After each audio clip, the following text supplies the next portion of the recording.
we just roll the ball out and get started.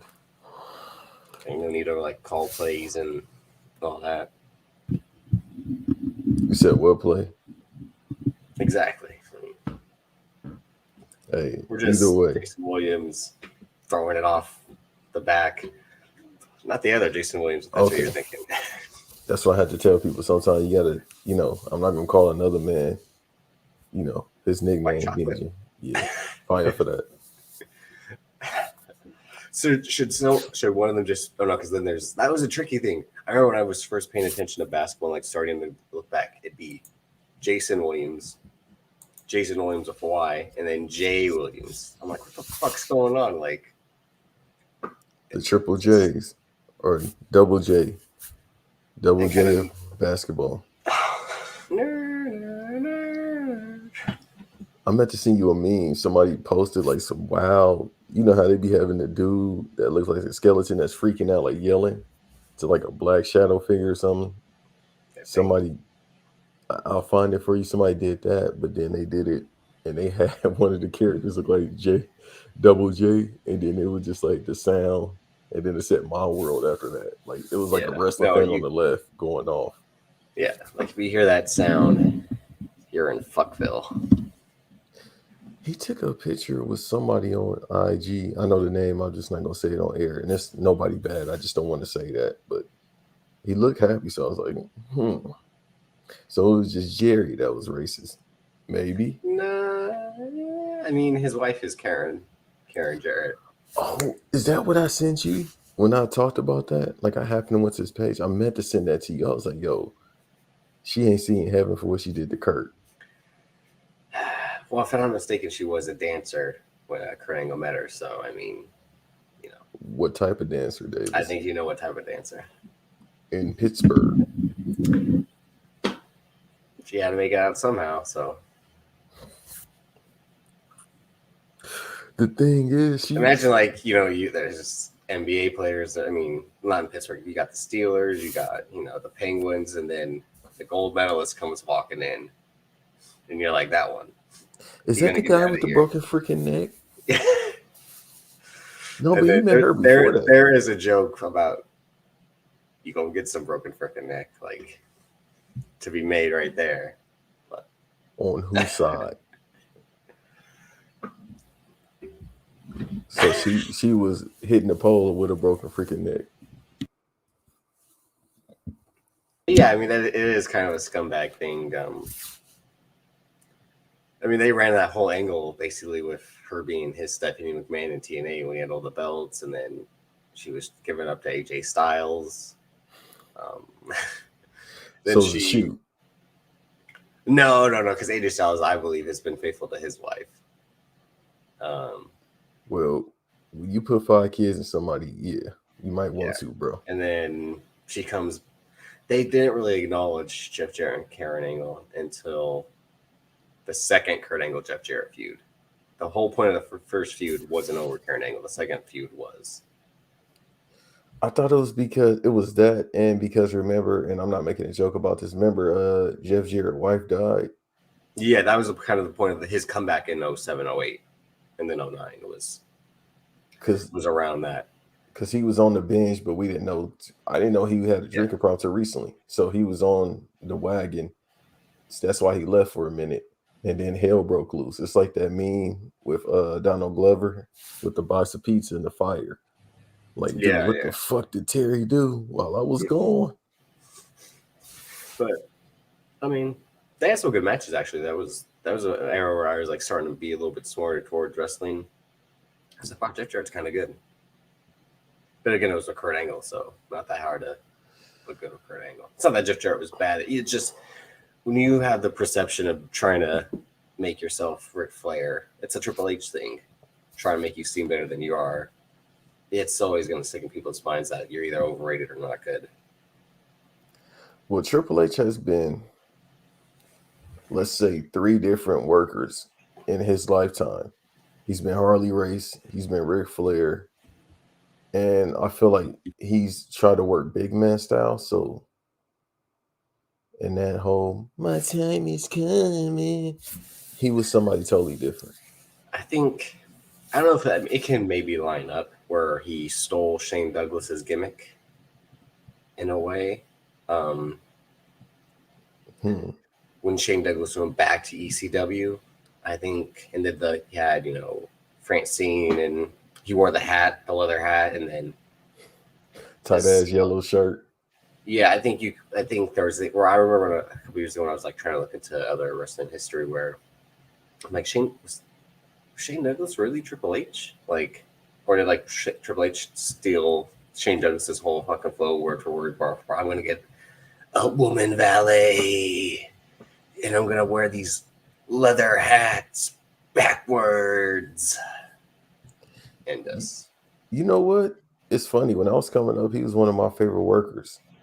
Shane Douglas? Yeah, it's something about him that's cold. I can't. That's another Pittsburgh guy. I don't know. Maybe we need to go to Pennsylvania next. But he's a hell of a worker. The problem is now he's the franchise at Target, which is unfortunate. Walmart, yeah. Yeah, that's fucked up. The redacted player said he's a checkout boy at Walmart. Well, the redacted Flair ain't far from it. That was years ago. That was a couple years ago when someone's like, "What do you think of Shane Douglas?" He's like, "Why should I care what he says? He's a checkout boy at Walmart." Yeah, I remember that shoot. But now you see how karma works, Mr. Flair. Yeah, it's what Shane Douglas is calling him Dick Flair, and my favorite all-time promo is when he the Dusty Rhodes is the Ricky Steamboats. The Harley races, the Ric Flairs, they can all kiss my ass. And he throws the belt down. That $5 title. Yeah, legit, 10 pounds of gold, my ass. Right, that shit ain't no 10 pounds. Paul Heyman got that from Walmart. Paul Heyman's like, you're gonna grab that fucking, and you're just gonna throw it on the fucking crowd, and you're gonna shit on it, and you're gonna piss on it.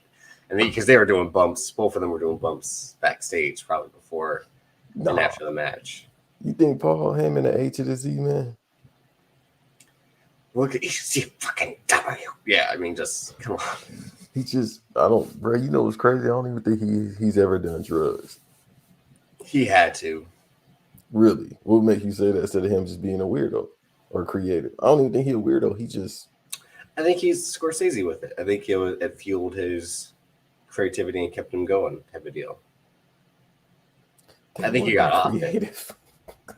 Or to keep going, like fuck sleep, I don't need sleep. Let's just and you can keep coming up with more and more and more and do more and more.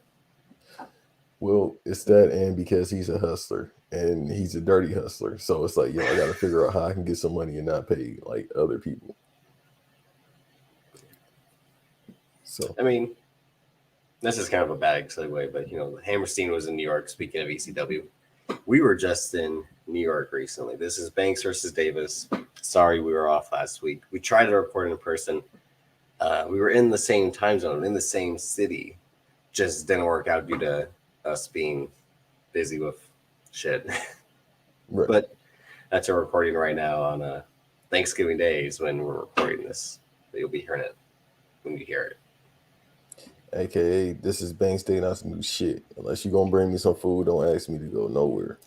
Yeah, are you a big fan of Thanksgiving? No. Neither am I. I stand with Kyrie Irving. I mean, I do. I think it is a shitty holiday for the right reasons in terms of we took the land. We're celebrating taking the land from the natives. Who is we? Well, the white people. I gotta say that. I mean, all right, cool. The motherfuckers with the shitty hats and the belt buckles on them and the fucking cheerio. The type of. I mean, they legit had added a buckle to everything. The shoes, the belts, the hats, they all had buckles. Like, what are you going to do for all these buckles? Slap the Indians across the face with them. Relax. Hey, man. Have you ever seen a Native American? I have. I don't think so. Not that I can clearly think of it. Like, oh, yeah, that one time. But no. Go to Mississippi. They out there. I'm so serious. I'm so serious. They got casinos out there. I seen some. I mean, there are casinos here too. So. Let me look up the history of Minnesota. There is. I mean, that was the whole because like the surrounding states as well, especially North Dakota, South Dakota, population there. That's why the North Dakota University of North Dakota was the Fighting Sioux until they had their. I think they're starting to change that, like how they're trying to change the Blackhawks and all that. Just at least in terms like the imagery of it. Yeah, and then now you can't call the team the original name, which is fine because why would you put that on the people? The And your team is Washington trash. team. Yeah, the Washington trash. Yeah, that would be like when I found out, I was like, yeah, that really is like terrible. The Braves isn't really bad, or the Bruins. That's also I think supposed to be another one. Yeah, but the Braves logo is bad. That's why they like. Oh, with the tomahawk, yeah.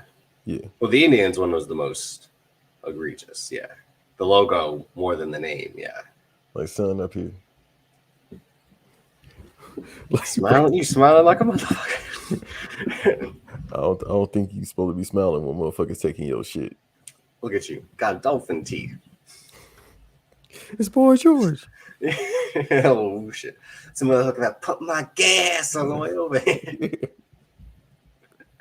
That was me. Oh, that was a car ride with everyone I was with. That was essentially our car rides and shit like that. This Def Comedy Jam. Yeah. No, it was the Player Haters Ball more than Def Comedy. It was a little bit of both. But that was amazing night. I was loved being around those guys. Hey, bro, I told you, out of everybody that you think doesn't talk to much, the most, it's Math.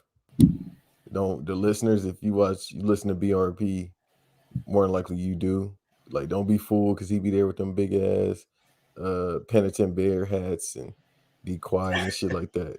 That man, he talks way more than he perceives to be. The perception that is on BRP. Do you want me to tell you what he said? You can say all the jokes. Well, no. I'm gonna type it in the chat so people can hear your reaction.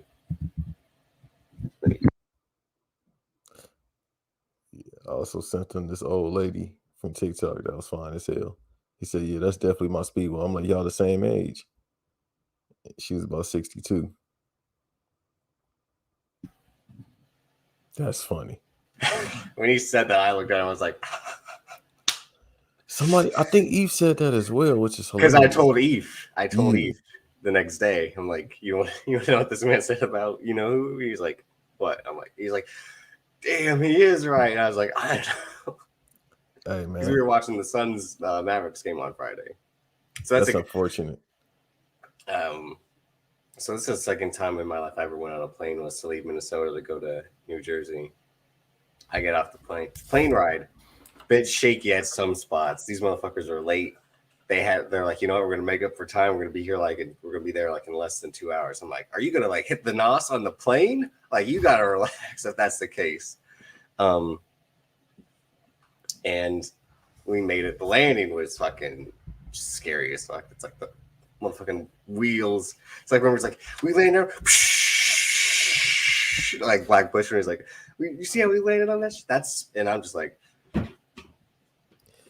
do you want to indulge in what airline you took? Well, does that really? I mean, I took United. Is that supposed to be one of the bad ones, or no? United is good. Maybe it's just because of the climate.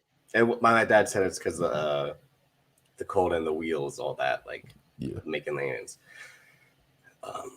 But I'm waiting for them to come pick me up because I'm standing right outside in the fucking traffic in New York. And New York, New Jersey is just terrible, especially at the airport. And I'm just looking for the car. I'm like, then they pull up hey, get in the fucking car. And I'm looking because I can hear the voice damn, it's in the fucking. And I'm running towards the car. Can't open the door on one side. Get to the other side. And we were all just as soon as I got in, they're people are just thinking that we kidnapped this white boy or that he got in the wrong car. That's what I was just about to say. Because the optics are you see Fam in the front seat, Math's driving.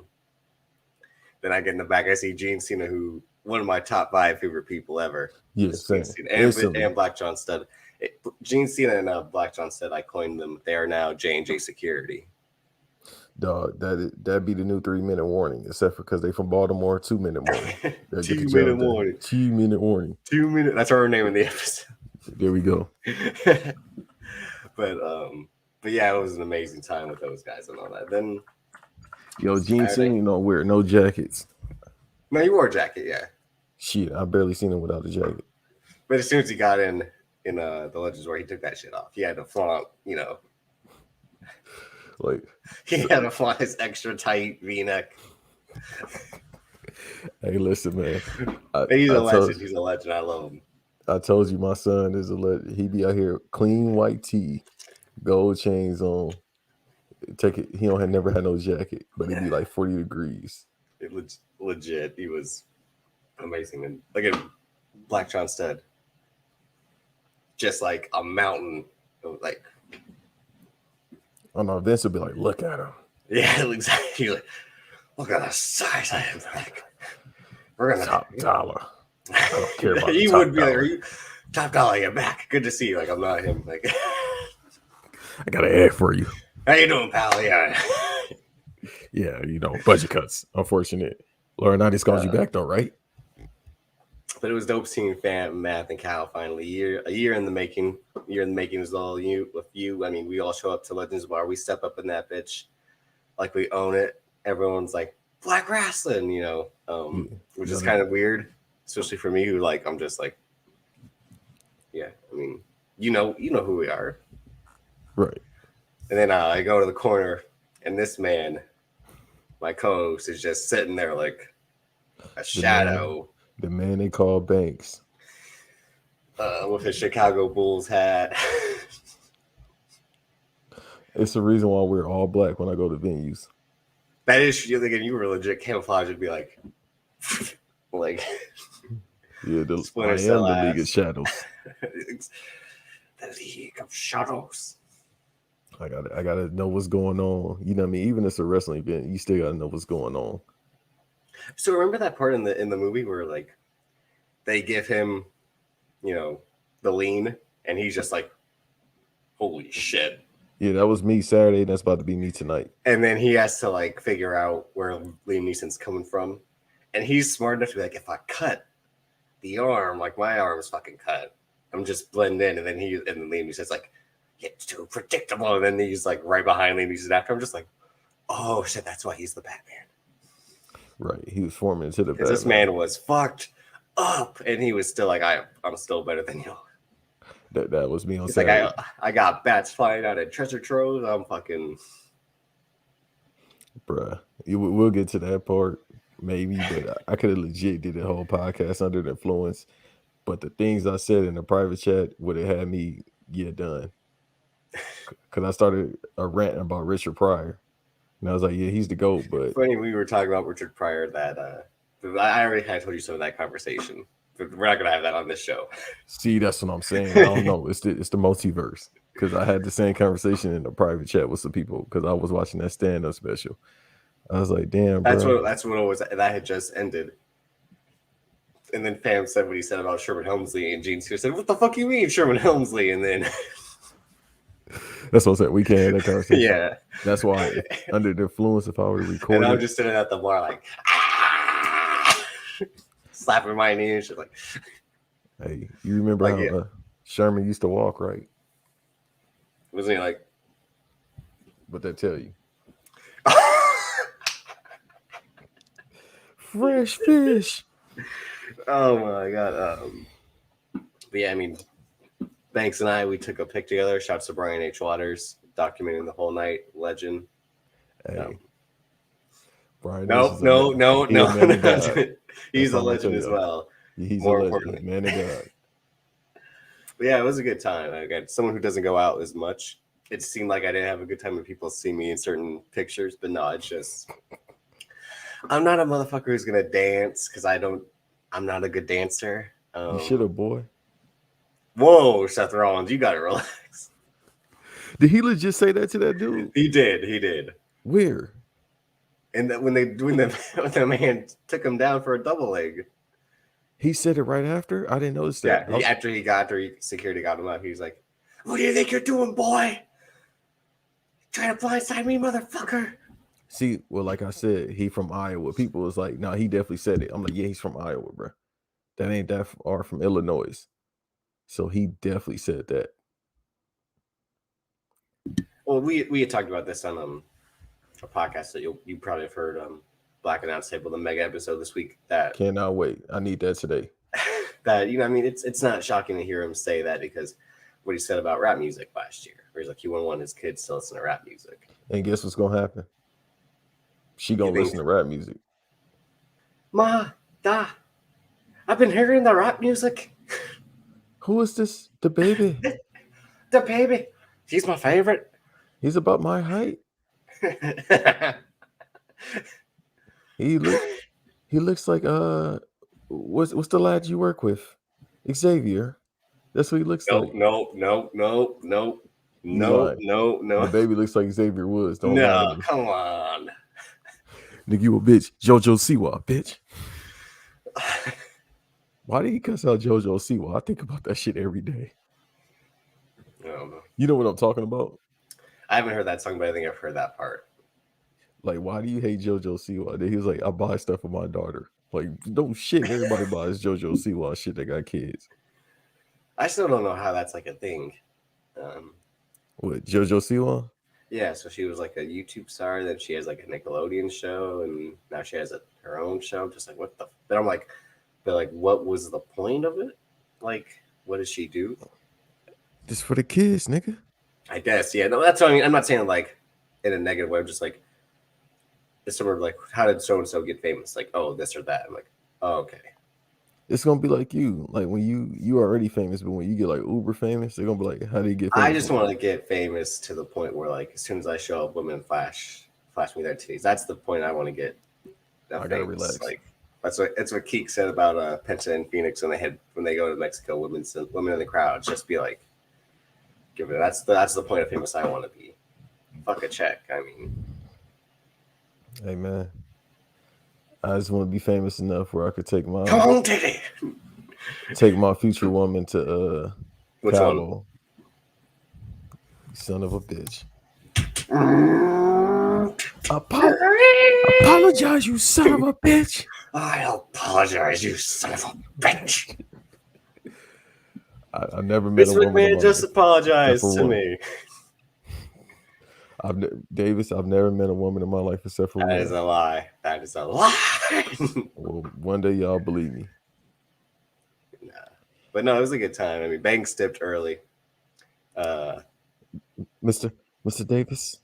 Hey, you act like I was hooked after one cup too, because that woman poured like that much. And again, I'm a lightweight. It's no. Because she thought math was Damon Wayans. That's why. Stop it! Stop. That laugh is. And Damon Wayans Jr. does the same laugh, and it's phenomenal. It's legit like John David sounded like Denzel. When Damon Wayans Jr. does that laugh, where he's like, ah. Genetics are a motherfucker, ain't it? But Damon Wayans does look like senior. Junior does look like senior. But once again, ain't genetics a motherfucker? We'll talk about Damon Wayans Jr. when we finally talk about The Harder They Fall a little bit later. Not that TV show he was on that did bad. New Girl? The one before that. Okay, so. Happy Endings. Happy Endings. Yeah. I got a story about that show. You worked on Happy Endings? Yeah. Go ahead. Okay, so I actually, because I seen him on something else prior to that, but that was like his first big like breakout. So I worked on that scene. True story. I believe he had done Dance Flick, which was by his family. I think that was his cousin. No, but I think that was his for like, all right, now Damon Jr. is going to get the shine. Like it's his turn. It was inevitable. Like, bro, he looked too much like his pops. And he's just as funny. Well, he's funny, but he's not as funny as his pops, but still it works. Yeah. So with the Happy Ending show, I remember that was the script was being thrown around. So I worked on the pilot episode. I was gonna say, and you auditioned for his role, and he beat you out for. I was like, that would be amazing. No, because so say for example, if I see him or John David Washington or John DeMajors or somebody like that, I'm instantly like, nah, I'm leaving the room. But with those people like John DeMajors, etc., they don't really need to audition. Like, here's the script. Oh yeah, yeah. So John David is at that point now, especially he doing that David Fincher movie, right? David O. Russell, yeah. Yeah, that we don't have any clue what it's about, but it's coming out. Something in the 50s. Yeah. Okay, so I know some words that's gonna be said. 50s or 60s, yeah. I think he's playing a doctor. Again, it's a David O. Russell movie, so they wrote that movie while they were making it. They gotta stop doing that shit for movies like this. He's the one who does it. Yeah, like, bro, why are you trying to make this shit like it's a Marvel or a DC movie? Like, this is a timepiece. Like, just put it out, bro. Just tell us the plot. But yeah, Yeah, I a worked on. doctor and a lawyer form an unlikely partnership, and all the pictures look like it's in the 50s or 60s. So I bet it has something to do with race. And big in the cast is Christian Bale, Margot Robbie, John David Washington, Rami Malek, Zoe Saldana, Robert De Niro, Mike Oh, yeah. Myers, Timothy Olyphant, Michael Shannon, Chris Rock, Anya Taylor-Joy, and a few other notable Zoe, character you actors. said Zoe Saldana in it? Stop it! Stop it! Stop it! Pass. No, pass. Stop! I don't want to watch that shit. Come on. I can't slender. I like The Zoe one, the Saldana. token black friend. I can't slender. Okay, you know what? All right, all right. Go back to your story about happy endings. Not the other kind of happy endings. They gonna call her nurse nigga. She gonna be like, thank you, green ass. Anyhow, so with happy endings, I worked on the pilot episode, and I said, "What the fuck is this show about? It's not gonna make it." And I hate to be that way because then I saw Damon Wayans last minute. I was like, "Fuck, I want him to make it, but this show fucking sucks. It has no plot." True story, right-handed guy. So I remember like it was yesterday. He was sitting from here, and I walked in like to get placed, and he just kept fucking staring at me like it's like remember the skit from Chappelle's show? It's like Buck Nasty. Maybe one of these might be your great grandfather. Like legit, promise to God truth. He looked at me, I looked at him, we was like, I'm like, do I look like one of his cousins? I know it's 20 of them, but damn. So now, because it's 2021, I'm starting to think maybe that was Math Damon in the time machine. He went to that time period, and we looked at each other, and then little did we know we was gonna see each other 2 times within a year. 2 times is enough. I don't need to see Math again for another year. He's just looking at you like, is that the bull? That show, yeah, I think that show was basically supposed to be like a 2010s version of Friends, and it did like 3 seasons. But yeah, And then he went to New Girl. Yeah, he went to New Girl like right. No. He had to leave New Girl to do Happy Endings because he's in the first episode. He's in the pilot of New Girl. I think both were at the same time. Happy Endings got picked up first, and then they wrote him off for episode 2. Then he comes back once Happy Endings ends. Somebody made a phone call. I'll just say that. Well, I mean, it made sense. Like he's freed up. Like we can bring him back now. And plus, New Girl again was one of the widest shows on TV. So it's like we got to do something about that. Whereas like Happy Endings again, he was the only black guy, and they did the smart thing. They had Damon Wayans Sr. come and play his actual dad, like his dad on the show. Yeah, I remember. Which I always like when movies or TV do that because I watched Wall Street like a week or 2 ago, and that movie has Charlie Sheen and Martin Sheen's his dad, which I love when stuff like that happens. We got to get you and your pops to do a movie like that. Me and Matt Damon? Okay, yeah. Son, so this is going to happen. You're going to go in there, you're going to get the Ray tape. You're going to get the CD version of the purple tape, right? I don't know what that is.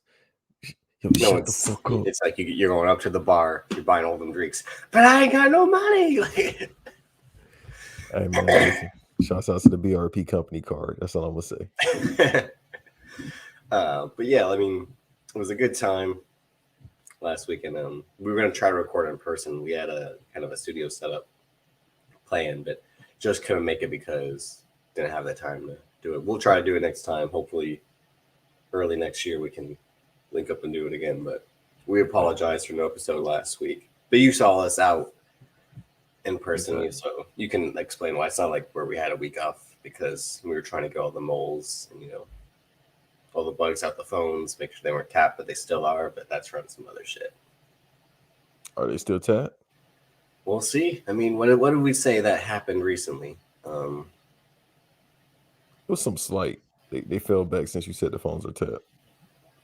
There was one that was bad though, but what have we been watching recently? We both watched The Harder They Fall, which was phenomenal. 7 out of 5. I'm Yeah, kind you of said. match. Yeah, I gave it a 4 out of 5. When I was thinking about it the other day, I'm like, it's such like a thin plot in like a good way, where it's a man out for revenge. The guy's given a mission, and then big shootout.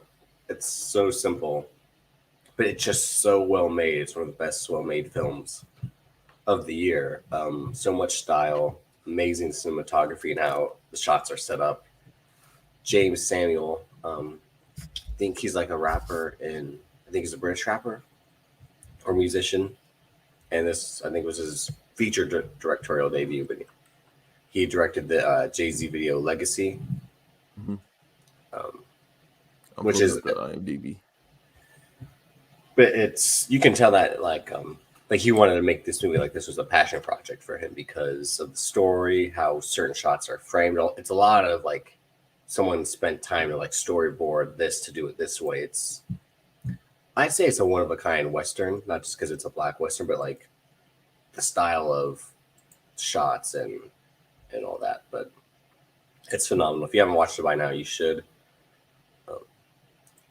All-star cast with a lot of Netflix regulars, which, I mean, I know there's the whole SSC Beats conversation, but she was really kind of also put in this movie because people have like Netflix deals low key, or like Netflix will reuse them. And I think they kind of have to pick up those options. Like this is Delroy Lindo and Jonathan Major's second Netflix movie. It's a second Netflix movie together. They were both into Five Bloods. Idris Elba had a Netflix TV show. He also, I think, had a Netflix movie as well. But Netflix really like uses the same actors like HBO does. Wait a minute. That's his brother? Who? That makes sense. So James Samuel, his brother is Seal. I was like, damn, that name sounds familiar. No. Yeah, because I was like, dude, why does he look and sound familiar? Hold on, I'll pull it up right now. Yeah, Seal is his brother. That makes a lot of sense. Hold on. Because I was like, damn, this dude sound familiar. Because he did The Bullets, which is this project that Jay Electronica has some music in. And I believe They Die by Dawn. And then I believe also Erykah Badu starred in. It was like a music video. But yeah, siblings, Damn, that's brother, crazy. same last name. He just fucking got a big age gap between them by like 17, by 16 years. Pops was still fucking. Yeah, just. But I think I can't wait to see what he does next because this is certainly a. What? My fault. All I was gonna say is they look exactly alike. Yeah, since you said that, I can totally see it now. Yeah, that's crazy. One thing when I looked him up to be like, what has he done before? I didn't bother to look at personal history. I'm just like, what's his filmography? And he didn't have anything besides, I think, 2 music videos and something like that. But that he was a musician, I'm like, wow. But still, for a musician to make a movie this good is still fucking incredible. I mean, shit like that will happen sometimes, but rare. Yeah. Okay. So I saw this. R.I.P. Michael K. Williams. I saw this when it first came out. So this was his first film? It was like it was like a short film. Or a short, yeah. Yeah. Because I remember this is the first time we got like Jay Electronica music after Exhibit C. Yeah, I saw this years ago. What did you think of it? I thought it was phenomenal. 7 out of 5 at this point. I can go down, but with me in movies, like the first 10 minutes, if you could draw me in, I'm like, yeah, I'm all in. So, and I watched it on the flight. Man, it was a great movie, bro. From front to back, like you said, it's basically, I like Westerns when they're done right. So in the past couple of years, we've had Western movies that try to basically clone themselves as the old westerns, but I feel like it's a little bit more slower pace. Like 310 to Yeah, Yama. 310 to Yama is cold. I love that. Yuma. Yeah, Yuma, Yamaha, Omaha, 310 to Ohio. Yuma. So, I love that movie. I love westerns where it's actually some action. The Harder They Fall Yeah, had a lot of action in it. yeah, and amazing action, well done, well shot, choreographed. Again, A like solid villain. We never see the pretty man Idris Elba be a villain often, except for Brixton. Kirsten Law, which I said like Rufus Buck definitely had to be descendant. I mean, an ancestor to Brixton Lore. You might be on to something. You might be on to something.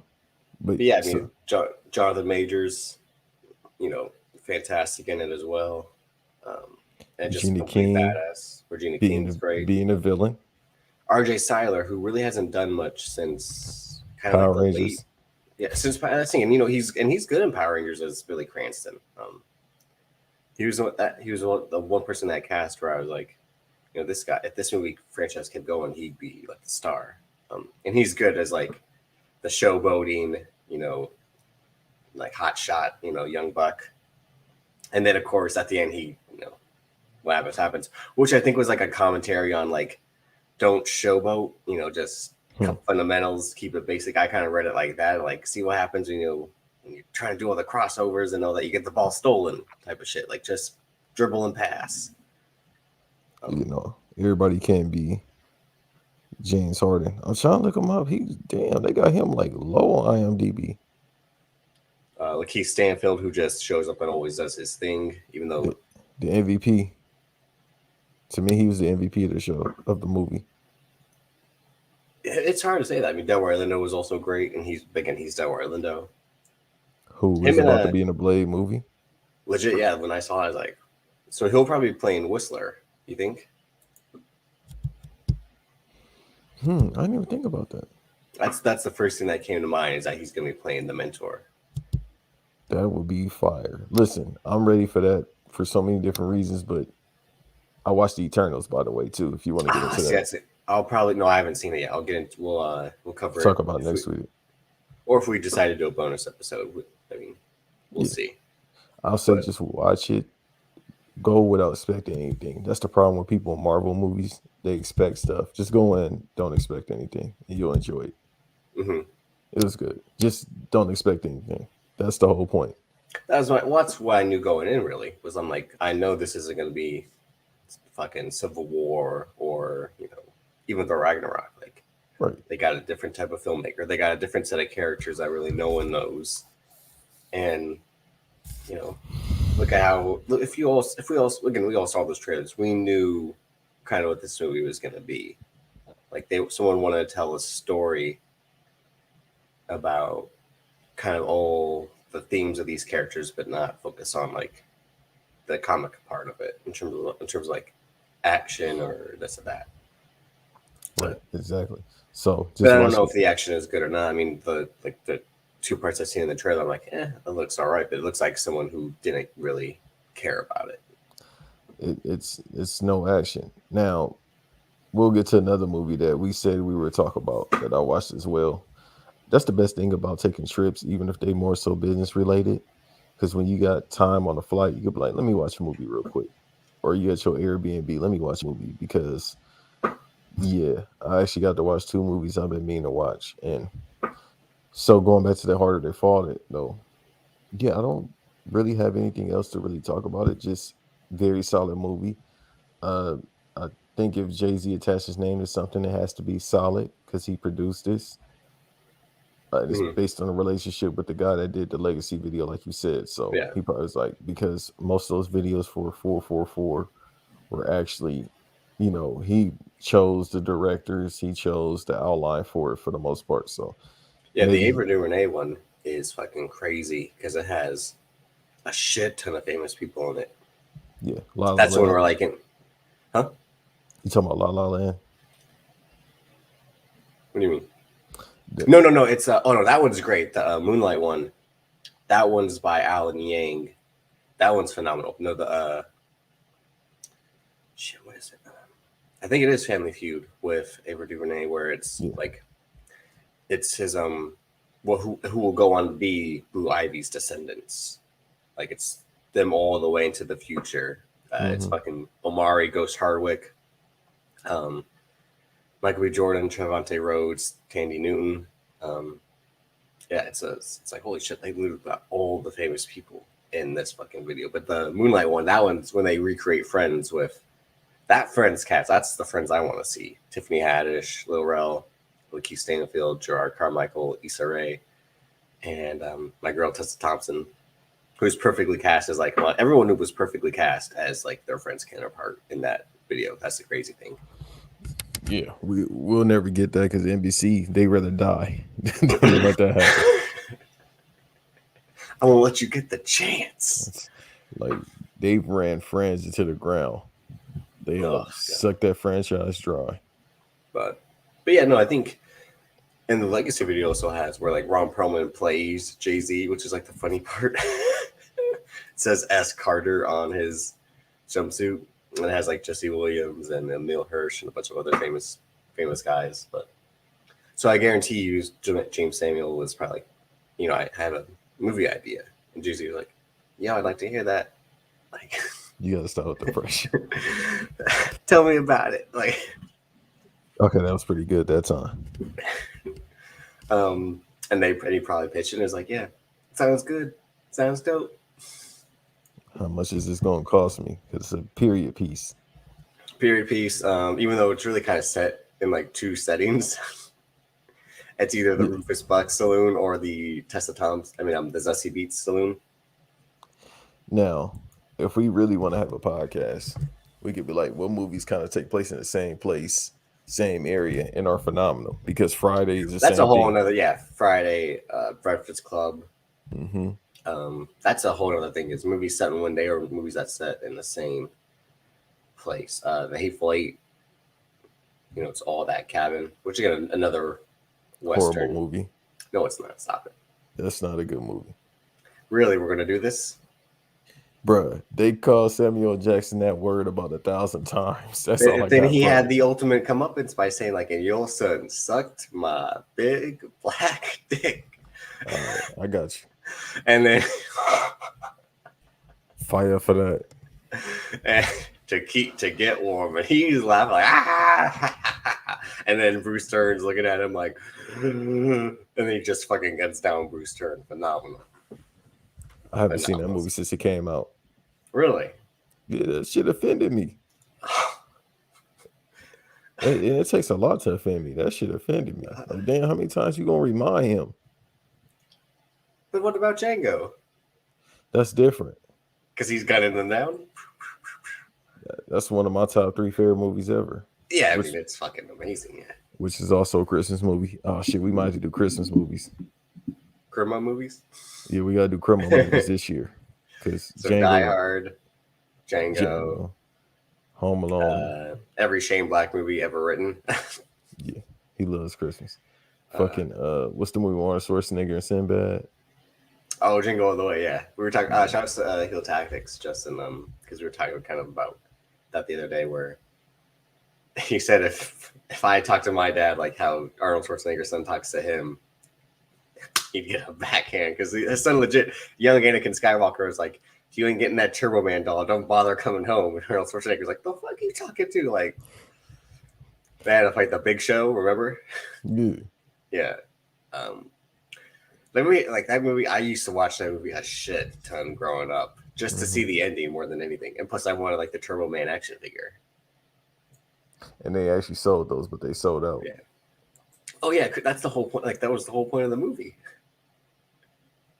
No, in real life they sold out. I know. But again, it was gonna like, because if the movie's like this toy that's gonna sell out, like it's like the mags, Nike Air Mags. Of course those would cost a shit ton. They're shoes that self-lace. Let me see something, man. Let me see if Turbo Man is for sale. It's turbo time. Like, you know, that's when Marvel's like, we got to make an Iron Man movie because they are coming for our corner. Let me see if they sell the action figure. And Sinbad's great because, you know, he's Sinbad. Damn, that's almost a 25-year-old movie. I'm old. Yeah, I was just about to say something like what, 96, 97? 96. Yeah, because Jake Lloyd was Anakin Skywalker, and that they were filming it probably around that time. Phantom Menace comes out 2 years later, so Yeah, they sell them for resale. You can actually get one on Amazon for like $6. jeez. And It they got must the break Funko as soon Pop. as, must break as soon as you touch it. But now, if you want the legit one for 96, it's 500. God damn.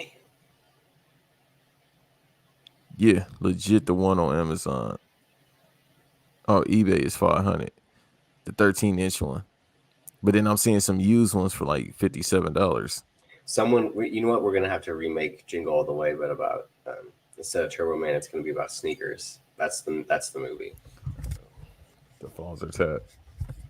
Well, they already remade it. Actually, there's this movie 8-Bit Christmas coming out on HBO Max. It's essentially the same thing, but in the 80s about the NES. Really? Something like yeah. Let me see.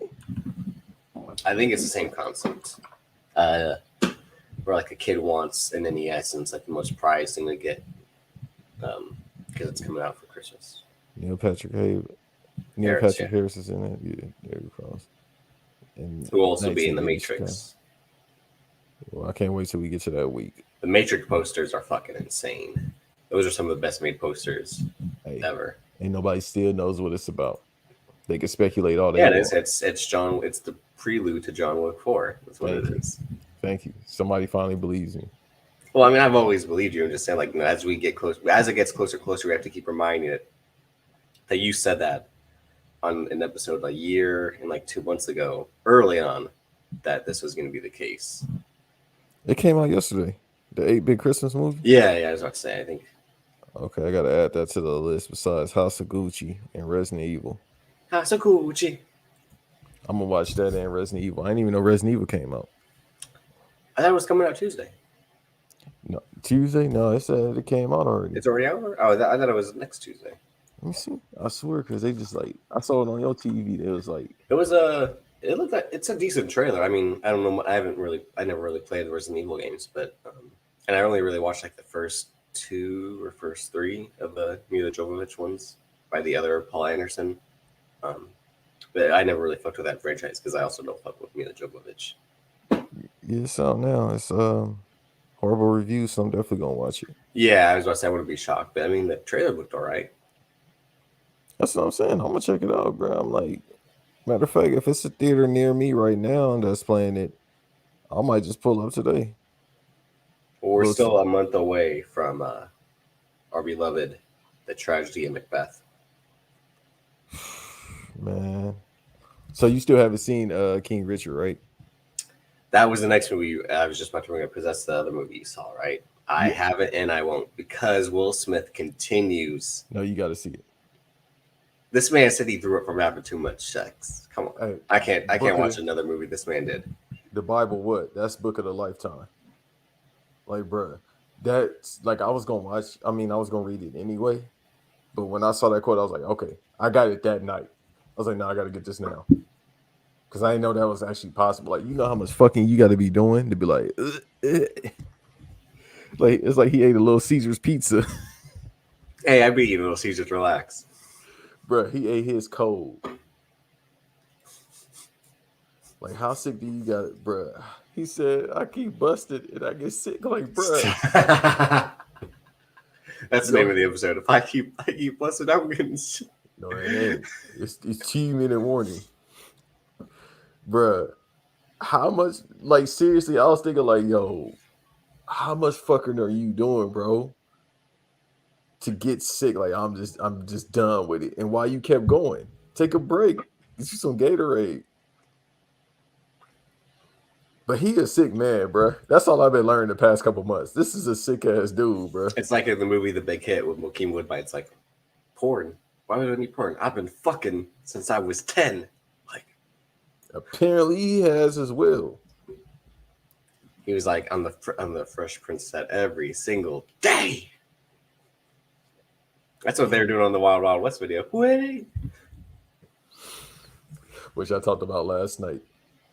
Again, after we brought it up.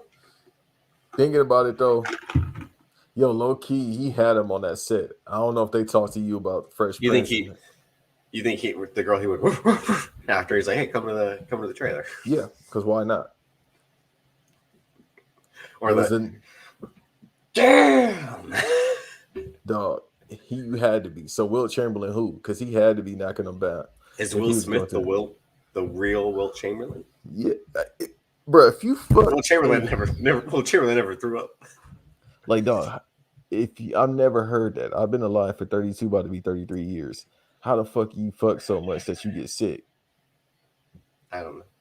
But then this is how fucked up the article was. They spent it around. It was like, well, remember what Jada said about him? Yeah, I was just about to say that he I had said, what insatiable appetite, right?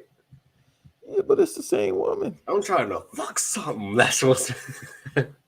Dog, and I ain't against it because you know what I mean. You gotta be if you marry, you gotta be with the same woman. But it's just like, bro, like, Yeah, I think well, people would disagree. he know what he was doing when he married her. He could have just been fucking still. Am I right? He could have just kept fucking. He was with his first wife. He left But her it's to the get thing with where Jada. you're looked down upon if you're a single man. Like you, it's the thing where you eventually you have to settle down just because people will be like, "Man, you wild." It's a Drake thing. I think it's what people are still kind of pissed about Drake for. Like, you're this you're 30 plus, like you still doing this shit. Like, just settle down already. We're like, Wait, but they don't say that about Leonardo DiCaprio. well, it's also a thing with him where it's like, I think he's the only person who's kind of eclipsed it because it's that much of like a shtick where where it's every like year or two it's another 24-year-old woman, so it just like, and it's been some he's been doing, and he's never been engaged or never really sounded like he was in love with someone. And if he had, he probably kept it close to his chest without anybody knowing. Well, it's not the thing where like the it's, I think it's also different for an actor or a musician where in music you can be open with your lyrics and all that, where and what he could say about on the shop about him and Rihanna, where he's like, I people wanted me to have a baby with Rihanna. I wanted to have a baby with Rihanna, something like that, where it could be seen like that was the love I had. But DiCaprio was just like, yeah, I'm just gonna, make movies, date 24-year-old women, and wear generic Nikes and bad jeans and hang out with Tobey Maguire. That's all we're gonna do. That's a nasty combination, even though they grew up together. I was looking it up. Tobey Maguire really has only made like 11 movies in the last 15, which is like fucking crazy to think about. Like, this man got so rich off Spider-Man, he didn't do anything else after that. You see how he be looking, right? When they catch him, he just be look like he be tweaking. Like when he was at the Oh park in yeah, New York. yeah. Well, like the famous video about like him and the paparazzi, and he's trying to drive like, move, move. It's like, God damn. Get away, Get motherfucker. Hey, bro. But he's also like a poker player too, and all that. Yo, what if he's taking the Spider-Man money, putting it on poker and winning? No, it's legit. Like, that's what I told you a few weeks ago. There's that movie Molly's Game where they have Michael Cera play someone who's supposed to be Tobey Maguire, which is hilarious because like, what an ultimate slight to have someone be played by Michael Cera. Like, to be like, this is supposed to be you. It'd be like if someone got Drake Maverick to play me, I'd be like, the fuck you do? Like, fuck you. You don't want to be the other loser fan baller?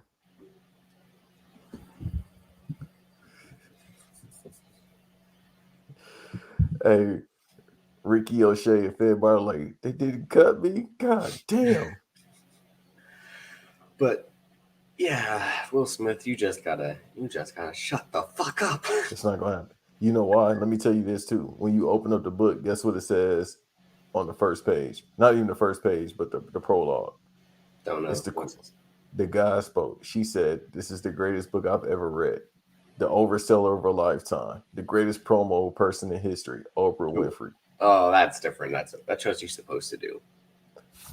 The greatest seller of all time. She say every damn book is the best book she ever read. You know why? Because you fucking pay her to say that. Yeah.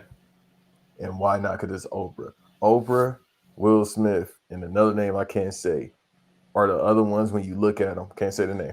Are the public figures when you look like a certain, when let's get to the real shit. When you black, they don't look at them like that. Michael Jordan as well. It's like that's just Michael Jordan. That's just Oprah. But the problem is with Will Smith. It's like, okay, that's the weirdo Will Smith. Now, because he's trying to be a symbol of Positivity and like not even that. Now it went from that to now you just look like hopefulness and you just look weak. And it's sad to say that. Cause this is the thing, it's his wife's doing. You feel me? Like it's really hurt because she's talking to Will Smith as if he's not Will Smith. It's fucking Will Smith. Like, let's say Will Smith was at your local Walmart. What you think gonna happen? Fucking Walmart shut down.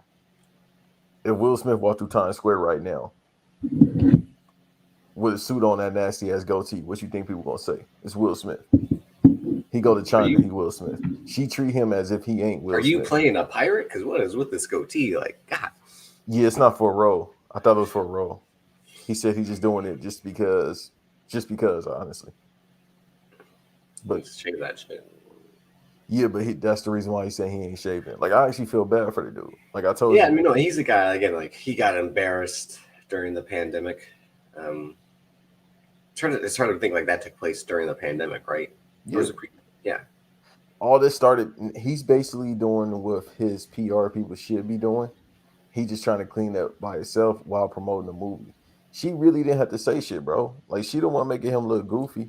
Well, that's because, again, this is what I've always said. Like, she has nothing else to do.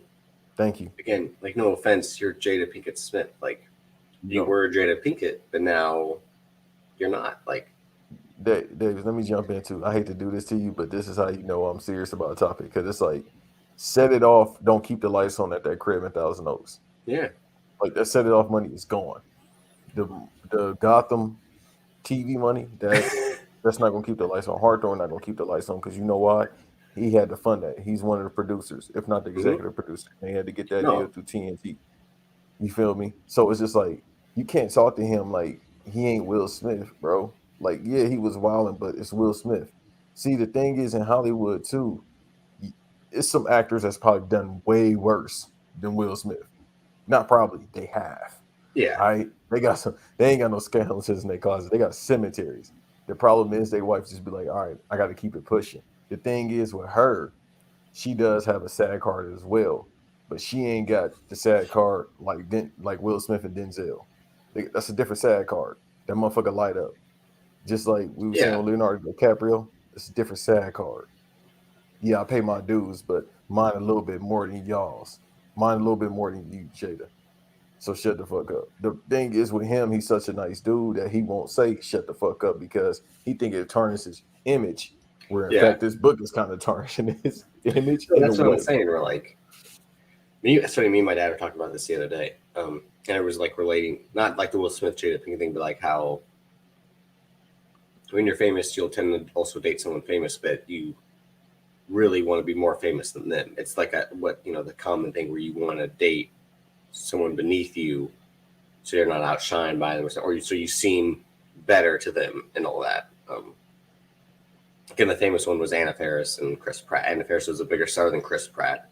Mm-hmm. He starts to lose weight, makes Jurassic World the biggest fucking movie in the world and Guardians of the Galaxy. Now he's eclipsed her, and then he becomes an asshole and has an ego now because, he lost weight, became a big movie star, and now she's a network TV star, and then she feels away, and then their marriage ends. There could be other stuff involved, but it was probably the thing where she liked when he was the fat guy on Parks and Rec, the doofus, where it's like that's, and it could be a power thing, it could be also like that's it's whatever. But Jada Pinkett, she hasn't been the star she was in 2 decades, essentially. I mean, and even when she was that star, it was 2 or 3 movies that she was the star. Whereas like this man has a whole catalog from the past 20 years alone. It's not even counting like the 90s where he was building up, like literally from 20 to 2020. I mean, 2000 to 2021. Will Smith has a shit ton. Whereas like it's like him and her. Yeah. And that's just in 20 years. We not even going to Parents Don't Understand. Fresh That's what I'm saying. Like, he was still a bigger star than her. And it could be a thing where, and this can maybe kind of sound misogynist and and all that. But I think she got tired of being like the mother to these kids because even the kids are starting to eclipse her. And it's just like Jada Pinkett, just the mother that's keeping the family together. And Will Smith, whenever he'd be on something promoting, I'm lucky to have this family I have, where my wife is able to take care of this family, and she's the rock of it, holding it together. Well, I have to go all over the world to promote this and promote that and be the biggest movie star in the world, but I have this woman who's there for me and for my kids and all that. And she probably was like, I don't want to fucking do this shit. Like, Right. I want to go back to my old days when I was fucking on crisscross. but it's like, dude, but Hollywood wasn't coming calling for you. Again, you weren't a Nicole Kidman, a Halle Berry that can open a movie and, on her own, essentially. Or like, no offense, but I mean, you're not that caliber. Nah, hey man, you potting right now. So we about to. I didn't even know we're gonna go into this subject, but I like this one. So with this, it's basically like you said, it is some type of ego because not just the women in Hollywood have an ego, it's the males as weird as Yeah. well. But the thing is with the males in Hollywood that aren't getting booked as much, it's always some type of bullshit they want to say, like it's this, is that. Like Edward Norton. It's like, bro, it's you. Because you want to direct the shit, you want to write it a certain way. You're not supposed to This do is what that. we had talked about a little bit on the last episode. Yeah, exactly. Yeah. So you see, everything comes back full circle. Came the Banks conqueror. That's how it goes. So it's just like you want to do this. Can you just act one time? Do the favor, just wrestling talk. Do the favor, job, and then I got you the next time. So with her, it's like, all right, let him do what he need to do. He's on a roll. Like this is a rare role that we'll probably never see again ever in Hollywood. Where it's just like Independence Day, you can say what you want about Will. You can say what you want about Wild Wild West, but it's like from Oh, it's Independence Day. that movie still. I mean, it didn't make as much, but it still made money. Was the thing. It had a high budget, and didn't make it. Barely made enough to clear, but still, it was a movie that was like, is this the next big hit? Because he had just come off Men in Black. It's the same team, him and Barry Sonnenfeld. So it's like they're running it back and they're reviving a famous TV show from the '60s, and all that. Yeah. And then also too, I was getting to the money part. It's like he's on a railroad where it's like I get 20 mil a movie. You got to keep riding that shit out just in case shit start getting like rainy days. Like, bro, it can get tough in Hollywood, as she should know and as he should know, because he went Mhm. broke one time. So it's like, no, I gotta keep going and keep going because they paying me to do this shit, and because my movies are hidden. We'll never see that again. But remember, They after kind of stopped it within the 2010s. That was in the era of the comic book movie. yeah, He, much like a Tom Cruise, much like a Sylvester Stallone, even though those older guys are much different, but the Denzels, the stars couldn't open as much as they used to because the IP became the star. exactly. And I mean that's why So, like after Earth bombed, and that's why he started to do stuff like Focus and but remember, he took a break. So he how took a we little know he break. wasn't taking turns to raise the kids? Because remember, after I Am Legend in that movie, 7 Pounds, he took a break for a minute, He did and then she started. Hancock. He did. I think he produced the next. Well, not the next. He produced the Karate Kid with Jaden. I think But that's when the break came around. yeah. He took I think a year or two off in a way, but I think that's to manage Jaden. I think he was trying to help him with that. But that's what I'm saying. So around that time, he took a break. Jaden started doing shit. I with my hair came out. But guess what she started doing? She started doing Hawthorne. Then a Which little he bit, worked on. yeah. And then a little bit, she got ass. And then a little bit after that, she started doing the Gotham show. Yeah. So it's not like, yo, you sacrifice a lot. I took a break. The movies weren't doing as good. I didn't have a lot of good scripts, but I still took a break to help out the kids. Because if I'm not mistaken, he the one that went to China to manage Jaden Yeah. when they actually shot the Karate Kid. Well, he's a producer, so he has to. Yeah. Yeah. So it's like you can't just say if it is that it's like, oh well, it's just all him. No, it's not. Like you when you on a roll, you got to keep going. Like that's how it fucking works. I can't just be like, man, I'm gonna take a break right now. I don't want to get this 20 million right now that they offer me to do fucking whatever movie, to do Bad Boys 2. Like, no, you gotta do this shit. And he probably enjoyed doing Bad Boys. Because Yeah. we see when we always talk about Bad Boys, that seems like that's the most fun he ever has. Is Bad Boys. I mean, He we ready could to do be. Bad Boys right now. My son gonna be Dominican? Cool, let's go. I still haven't watched 3. I'll watch it soon, but but it could also be on him for I think wanting to be such a big star that you have to date someone who won't be in your orbit and can keep you grounded or will be on the ground level. I think it's more often than not. That's why like the big star actresses will date like screenwriters or cinematographers or guys who don't do anything in Hollywood. Like Emma Stone's husband is something. Julia Roberts married like a cinematographer. Um, like they won't be outshine like, but also like if Julia Roberts had like married George Clooney, that marriage would have probably blown up because like they're two of the biggest stars in the world, and this and all that. Even look at Brad Pitt, Angelina Jolie, like even that ended, and it was like, Well, but Julia that Roberts started has a because huge ego too. huh? She has an Yeah, yeah. insane. I'll tell you off here. She got a big ass ego too. No, I know I believe personally. it, but it's that thing where like celebrities, you really shouldn't marry them, but you should like date them. It's that whole thing. It's like, you know, Kim Kardashian, Kanye West. It was like that was probably the worst match made ever on paper because like she wants to be super famous. He wants to be super famous for everything. She wants to be super famous for nothing, and it just didn't mix. It was like the bad experiment of like sugar, spice, everything nice, except the failed one before. Where, like it didn't work. No, he said he want to go back home, bro. I He mean, said he was feeling. If you see Pete Davidson with your Yeah, woman, I'd be like, and then I'll pull out my gun. yeah. No, I got to go back home if I see that green ass motherfucker with my girl. Hey, let I'm me go coming back. home again. See, he better than In me. the wind. He better than Fireworks me. like I'm Lake like, hey man, Michigan. where you at right now? She gonna like, I'm at Kendall's house. All right, bet. I'm in New York with Pete. Oh no, I'm just gonna hang up the phone and pull up. What's Like that, I Chris hung up on Brown? you. The Chris Brown when he looking at Carucci? I'm doing that. Like, Anyway, boy, ain't no way. you said you cried several times during King Richard. Yes, sir. That's why I said no more Will Smith slander. Come on, no, we still got it.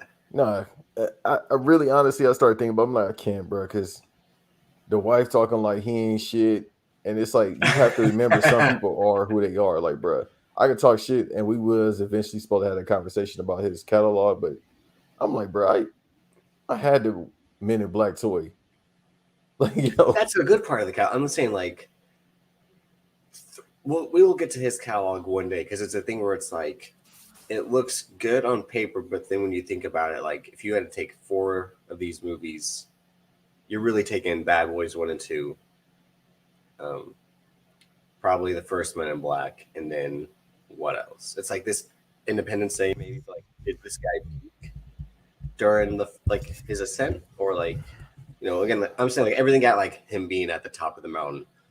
It's the Dwayne Johnson thing. Hmm. Like you get to the highest point and you're just turning out something. I'm like, oh, remember when first you in Fast Five, or even your bit part in the other guys is great. You should keep doing stuff like that every now and then. But like, you want to be here and just keep staying there, so you're going to turn out what will keep you there. But again, Will Smith is the guy who came up with the formula of like, what are the 10 highest grossing films of all time? What do they all have in common? Sci-fi, special effects, science fiction. Space. Stuff like that. Like, okay, that's how I'm going to dominate the box office. I'm going to make these movies that have these same elements. But then he'll show that he can act. He did Ali. He did The Pursuit of Happiness. He's done 7 Pounds. And then King Richard, which I remember I think 2 months ago. It was right after we watched the Macbeth trailer, and you're like Oscar for Denzel. I'm like, on paper that's what should happen, just because he's probably going to go all out for it, and it's like a role tailor made for him.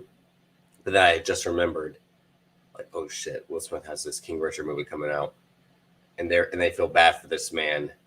They're gonna give this guy the Oscar because it might be a good performance. I haven't seen it. Is he good? Is he really good It's in it? phenomenal performance. See, That's and why. the Hollywood's gonna come to the Academy's gonna be like, this guy made a shit ton of money with his movies. He's been nominated, I think, once or twice before, so it wouldn't be too much of a shock for him to be nominated and to win again. I mean, to win for the first time and to win for something like this, where they love to reward people for playing real life people more than they do original characters. And it's a thing where like Will Smith deserves one. It may not be just for this role, for his entire thing. Like they gave Al Pacino the Oscar after Son of a Woman. This guy should have won for Godfather 1 and Godfather 2. Like, Right. But they didn't do it. They gave it to other guys back then. Same thing like Leonardo DiCaprio should have won for Wolf of Wall Street. That was really his best role. Or that they gave it to him for The Revenant, which is like, you tried so hard. No, we didn't give it to you that time. We'll give it to you this time. Like, right. And then if they give it to him this time, being Will Smith, I wouldn't knock it just because this is the role. It's like, all right, you give it to him now because you don't know how any of his other movies are going to be. This is the movie you can give it to him. Like he probably thought Concussion was going to be that, and then everyone laughed at him. Like, what are you doing? He tried too hard. This is something where it's like, it's speaking on him as a father, speaking on the character. Like I said, it's, and more than anything, Ken was like, man, this poor guy, he's just getting dragged across the fucking world because this woman has a vendetta because a man died 20-something years ago that she couldn't keep. Am I wrong? Am I wrong? I just had to really think about it. I'm like, don't forget that in that terrible Tupac movie, out of nowhere, Jada Pinkett reemerges and she's like, "What happened to you?" He's like, "What happened to me?" or whatever. Like he was like, "It's different. It's a different time, Jada," or whatever. It's like it's not the same shit. I'm like, no way. Jada Pinkett came back to Tupac and was like, "You changed." It's like, yeah, no shit. I'm fucking Tupac. Like. And the thing is, from I went to prison, bitch. Right. And the thing is, with their history, it was like she wasn't like around him like that. Like she was like they went to school together, but no, but I'm saying like overall, for what we know, they went to school together, and then when she came to LA, no, wait, who made that movie? It was a Benny Boom. Wait, Benny Boom, I think it was. Yeah, the director. But now she act like they was like together like every day. I'm like, yo, y'all was like a high school crush. I gotta remember. Yeah, Pac died. Okay. Pac died when he was 25. She act like he died when he was 35. Like 25 is very young, and y'all just went to high school together. Then he moved to Oakland, and then you moved to LA to be an actor, not a star, but an actor. He was on a different world. You was cool on a different world. Don't get me wrong, Jada fine as hell. She throw it to me. I'm catching it. I'm like playmaker, playmaker behind you on the screen. I'm Michael Irvin. But still, that's besides the point. It's like, bro, you can't just talk about this man. He showed. I think this was like, because remember they made this during the pandemic. Yeah, it had been announced like years ago too. That was the thing. So they made, because I remember seeing the on location. Yeah, they might have been finishing it during, or it might have just been a shoot that wasn't too long. But they announced it like 2 or 3 years ago. Yeah, they probably just finished it up during the pandemic, because I just remember them actually showing the shots of them being like in Compton, LA, and I was like, "Yo, why he got them goddamn Pistol Pete shorts on?" And then we didn't know he was doing the accent. Now, cut to the trailer. We watched the first trailer. You and I'm like, did Richard Williams really talk like this? I'm like, isn't this man? Are they supposed to be from Compton, like from LA? And you're like, yeah, but he's from Mississippi or Louisiana. Yeah, he's from Louisiana. He's from Shreveport, if I'm not mistaken. No, he's somewhere country than that. Come on, cut.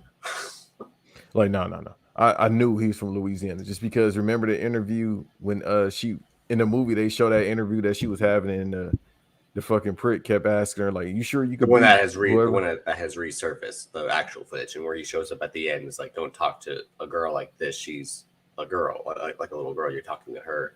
Yeah, like, she's a young black girl. You can't be talking to her like that. Yeah. So during that, and even before that, like I've heard some interviews of him talk. Yeah, he country as hell. So this accent, like people was making fun of it. I'm like, that's kind of like how he talks. It is, yeah. And then I saw on Will Smith YouTube, they was showing the actual like behind the scenes. This man became a YouTube star. That was the crazy thing. This man stopped making movies to become a YouTube star. You know what's crazy? You get somebody off that. He was like, I can't. No, the movies I'm making aren't doing what they used to at the box office. There's another avenue in YouTube, and since I say it like that? Yeah, we both. I'll be saying Tuesday. It's like that's another way to get recognition to stay in the spotlight. But it's weird. It's like, why is Will Smith? He's like, wasn't the whole thing like I'm going skydiving for the first time in my life? And he's like, ah! Or like whatever, like. And that video got 9 million views. See, but he can do that, Jada. Yeah, you can't, because millions of views. It go back what you said, JoJo Siwa. She made money off YouTube. Now she got a TV show. So Will is like, yo, everything that I do can get us a new car or keep the lights on. Everything that you do, he didn't take the backup plan of like going to TV. He could have easily had like a Showtime or HBO show, but he was like, no, I'm a movie star, bitch. That and they can't afford him. No, but it's the thing to like stay like TV became the medium more than movies the last decade. Like even The Rock, even Dwayne Johnson, that was a crazy thing, which is why he ascended to global dominance. Like he was simultaneously making these awful movies and had Ballers going on, and Ballers, call it what you will, it's NFL entourage, but still, this man was like, I got an HBO show, which is recognition of its own to have an HBO show, to have a movie or two come out the same year. So you got a TV show, 1 to 2 movies, your Instagram, and then a WWE appearance, like monetize your celebrity, and then your other, not to mention like your other ventures. I think Will Smith even has like the water venture. Yep. Like, yeah, that's why I said a few months ago when I talked about that Wall Street show with Mark Wahlberg. Granted, I mean you may feel a way about Mark Wahlberg, and justifiably so, but you see what it's like to be someone like that who makes 2 to 3 movies a year, who has all these outside ventures. I respect him as a businessman. Well, that's a bit like you see like why people like Will Smith, Dwayne Johnson wanted him. They want to do that, and even George Clooney fucking sold a tequila company. I mean, he founded it and then fucking sold. Like these guys in Hollywood, they're not just going to be, bro. Yeah, that shit got a hold on the community. But these actors, more often than not, will like look elsewhere when they're not acting. Again, George Clooney took a break from acting to do that, and they'll produce, they'll direct. The only one who's really just in like the acting game for the love of the game is fucking crazy ass Tom Cruise. It's like, what's Tom Cruise gonna sell you? Like, is he gonna sell you the aging cream? But it's like, that's child blood. Like, you're not gonna buy that. You went there. I was gonna say it, but you went there. What the fuck is Playmaker doing, bro? He tweaking. When is he not? We're gonna stop upon them. At this point, I'm fully convinced he be sober, bro. More. We need more. Yeah, I'm convinced Playmaker just be having fun, man. He don't be off the trail. Oh yeah, it's all performative now. After all the clips of him going viral, he's like, I'm gonna play it up. It's wrestling. No. And he's one of the greatest workers of all time. Like, hands down. You ever heard the stories about him being with the weight vest, the like pregame, running suicides? You gotta work out that coke. When he was in Miami. That's what I'm saying. Like, you gotta like. Dog, that's not the best way to work it out. Like, it's humid as fuck in Florida, and then you just with a weight vest on, and this is pregame. But he was from Florida. You said what? He's from Florida. Yeah, he from is he from Dade County? Yeah, from Dade County. It's all, like, so you're born in the humidity. I was born in the darkness. You know what's crazy? Being out here, yeah. No, being out here, I got used to it. Oh yeah, no, it's 9 degrees. It's gonna be 9 degrees today, 9 to 12 degrees today. I mean, it's still fucking cold. I'm gonna be like, fuck, it's cold. But I'm like, I missed that. Me 7 years ago, I would have been like,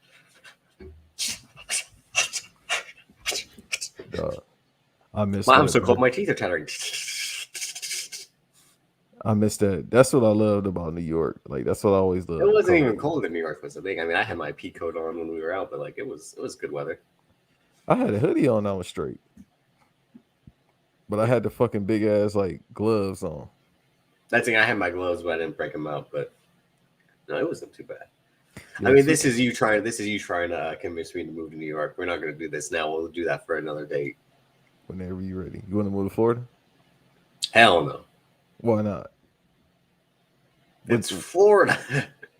I'm in Okay, let me tell you the positives, Delaware. and then I'll tell you the negatives. You want to know the positive or the negatives? What are the positives? Oh, damn, I'm about to sound Republican. No state taxes. Yeah, I hear you. It is hot as shit, which is annoying. So that might be a negative. No, but it's not that bad. Fucking The rain. fact that you have to say it's not that bad means it is that bad. Okay, so being that we from California, right? When is it not like cold? It's always hot. Well, I don't know about up north. Up north during like the November time, it's always. I hate to turn this into the weather channel, but up north, it's like, yeah, I'm sure because they get. We got a cold front coming in the Bay Area. It's gonna go down the southern coast. Yeah, yo, I got a story. If you want, I can tell you about San Francisco in November in 2013. Right now it's 14 degrees where I am. In California, it's 43 in Antioch. Bruh, I got a story. If you want me to tell you about San Francisco, Go ahead. and then we'll get back to King Richard. So, 2013, November 2013, I was working for like a week in up north. So one day, this is like the second, North third day side being Long there, Beach. right? Bruh, I remember, bruh, I woke up, right? And I was fucking like Undertaker pale.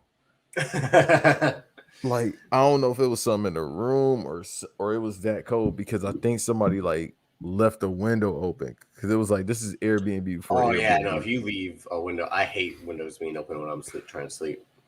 bruh. But I woke Literally, up. women will try to open the window. I'm like, don't you open that fucking window when we're about to go to sleep. Like, don't you fucking the windows stay closed.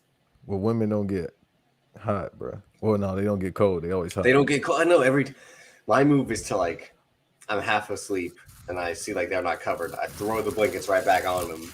Then they'll wake up and be like, I took the blanket off me for a reason. I'm like, sorry. I'm like And they trying to take your cover too. that's the shitty part is it's super like they're not cold. I mean they're not cold, but then they'll like take the shit. And I'm just like So you like Leonardo in the Revenant? legit. And she's the bear. Major pain that happened a lot where I just wake up and I'm like I'm putting my hands between my legs and just trying to like She didn't try to warm you up with her wig. Yeah, you saw my tweets that I thought I saw a woman that looked exactly like her on Friday when I was leaving the airport. Mm-mm. It was uncanny. Maybe it was her. I almost wanted to message her and be like, "Are you at the airport?" You should Just have. like, no. But it was like legit. I was just. It might have been her, bro. You shouldn't have ran up. Well, not run up, but I kept doing the thing where I'm like looking at like, because I'm like, because I'm looking at the forehead. The Back to the Future look like. Yeah. Kept looking at her forehead. I'm like, it might look like. You said the forehead. Because I'm like, everything else looked the same. So I'm like, maybe it's someone who just has a similar build, which I'm into. So I'm like, it looked, and she almost was dressed the exact same. I'm just like, this is like insane, and I'm panicking because the flight's late. Then I see Major Payne's doppelganger, and I'm just like, this is not a good sign. This is not a good sign. I'm just gonna turn around, get the fuck out of here. Like, If it wasn't her, you'd be like, damn, you look like my ex that I'd be thinking about. I almost thought like I should just like shout her name and be like, hey, and then like it would be the first time that happened in New York. No, it's in Minnesota was the thing. I don't even know that. Hey, fucking Ashley, what's up? That was an ex of mine. Stop it. Everybody has an ex that's named Ashley. Trust me, even me. Even though I never met a woman in my life. But actually, I could have said it like with the mask on, so I don't think it would have been too noticeable. No, hey, right. Yeah. Hey, baby. Hey, your name Alyssa? You guys just come up with a random ass name. No? Cacao. Y'all need to get the dope, stir it, and baking soda. Well, it's crazy. I walked right on the plane. She was the first seat. I'm like, oh, I don't think this is you because I don't think you pay full price for. How you know? I'm just saying, if she didn't have a car, if she didn't have a car, she didn't drive. She didn't have a car. She wasn't driving. She wasn't paying for a. How you know she didn't come up now? She was like, Davis got to notice That me. is- I got a new car. I'm first class, man. That would be the thing. First class to Minnesota is not a flex. No, it's departing Minnesota to New Jersey. So that's why I'm like, why would she go to New Jersey? That's definitely not a flex. And then I'm thinking like, she got a man in New Jersey, and that's why I'm just like, what's going like? Why does she have to have a man? Why she can't take care of herself? I don't think. Woman. Well, that is true, but I was just thinking like, what the fuck? What is going on? I'm like, this is why I hate like going. This is why I never leave the house. You gotta leave your house, bro. That's what I'm thinking. Like, see, this is why I don't go nowhere. I wish you come to Miami. They're gonna have some major pain, even though I won't be looking. I mean, we got it. No, I'm doing the Miami Vice. Like, I know when I get the fit, and then we get the Ferrari, just go in the air tonight. I don't know where I'll find that outfit from. Yeah, but maybe soon. Maybe not soon, but maybe. Again, like I always tell you, whenever you're like, you gotta come out here. I would send Nickelback someday. No. But transitioning back, Bad Boys, King Richard. Hey, yeah. No. Do you think he wins the Oscar? Legit? If he does, I wouldn't be upset. Okay. Because everybody got to have a turn. I can't think of a. Legit, that's the only thing. My fault to cut you off. Legit, that's the only thing that's missing. It's like being a superstar player and you finally get your championship. Like, let him get a championship. I don't think Denzel don't give a fuck about that, bro. You know what Denzel care about? Working. What do you always talk about? Work. Like they be like that work. Yeah, that's all he care about is working. Like when they ask him shit in interviews, the rare time he do interviews, he be like, I gotta go to work. Like he keeps the mentality like he broke. Get your fucking hands up. Like all Denzel care about is working, bro. Yeah, and you can tell like John David like, yo, I think that he did say in the interview like, I asked my dad certain stuff. He be like, well, you gotta do the work. Yeah, the work. He said the same thing. Are you a sheep or you a wolf? Right? Huh? That's from Man on Fire when he's like, no, I know. Yeah. Are you sheep or you wolf? Like whenever the people always share like the front. Remember the Titans when him and Donald Faison had the scene like. You smile? No, sir. No. Do you think it's funny? No. Because you look like you're laughing. What's so funny about that? No. Damn, I think that movie is 20 years old. Yeah. It came out in 01, right? Or was that John Q? 2000 or 01, yeah. Okay, John Q was 2001 then, or 2000. Again, my favorite thing, because he directed the movie and he's in it, is Antoine Fisher. Did you all know that Antoine Fisher was written by Antoine Fisher? Like,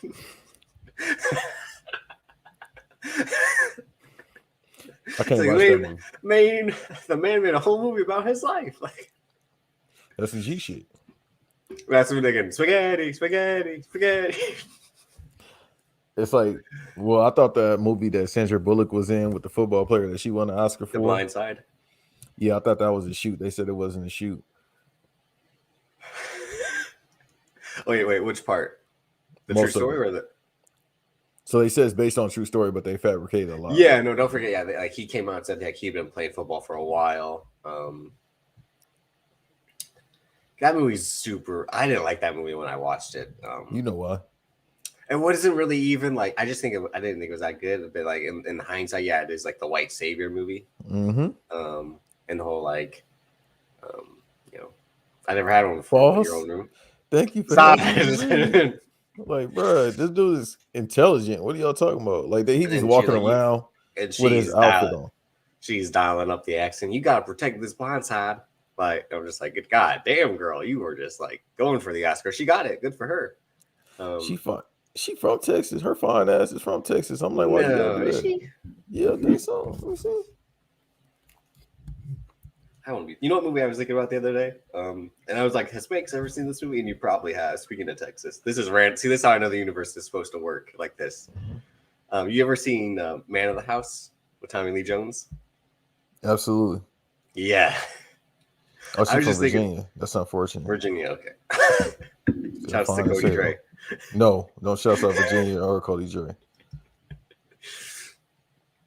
Cody Or Dre Benny. told us to get his Busta Rhymes story the other day.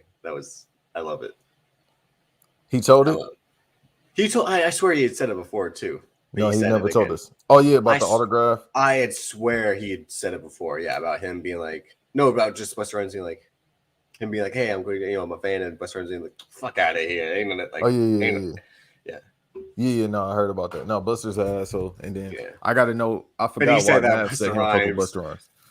But then he said Busta Rhymes is going OD on the butter with the popcorn, and I was just like, was he just like? You see the back of his fucking neck? Stop it. I forgot why Matt said he don't fuck with Busta Rhymes. It's probably the same reason I don't. Probably, yeah, He don't rap about shit. But yeah, Man of the House. I was just thinking, because like, I'm just like, they don't make movies like that where they just get a whole bunch of beautiful women and they have old ass Tom Lee Jones being like, I don't care, but it's about women this time. I mean, they got like, they're walking around with Rob Page like, you gotta put some clothes on. Like, I ain't trying to see all that. Like, and then you got Cedric the Entertainer, and then great movie. You already know if it's some bullshit, I've seen it. That's the thing. I'm like, that's a bad movie that I love, and I'm like, Banks has probably seen it too. Dog, because Tommy Lee Jones is the greatest no seller of all time. Legend. Yeah, he clotheslines the guy who runs on the field and does the hook 'em. Go Horns, hook 'em, and they're like, yeah. With him, he probably said, "We're gonna do this one time." And Tommy Jones showed up. Yeah, Tommy Jones showed up and like, all right, you're running around here. All right, put some clothes on. And he orders a pizza, and the pizza guy's like, "You're my hero." He's like, "Shut up." All right, Slick. I might have to watch that shit today. I know. I'm like, I gotta try to find it because I haven't seen it forever. They had that cast. It's Christina Milian, Pressure, Vanessa Ferlito, who's always like underrated. Pressure. She was in Death Proof, the Quentin Tarantino movie. The girl from Clock Stoppers and Harold and Kumar, who John Cho is into, and that's a girl. My dad and I have always been like, she should have been in more stuff because she was just. The girl who was E's girl on Entourage for the first season. But the whole movie was like Tom Lee Jones has to be the body. It's basically the bodyguard, but like cheerleaders. Yeah. Hold on, let me pull this picture up of Tommy Lee Jones. It's like he had certain pictures where he smiles like me. You know that little smirk shit. Like this? Yeah. Why he kind of look like Greg Popovich?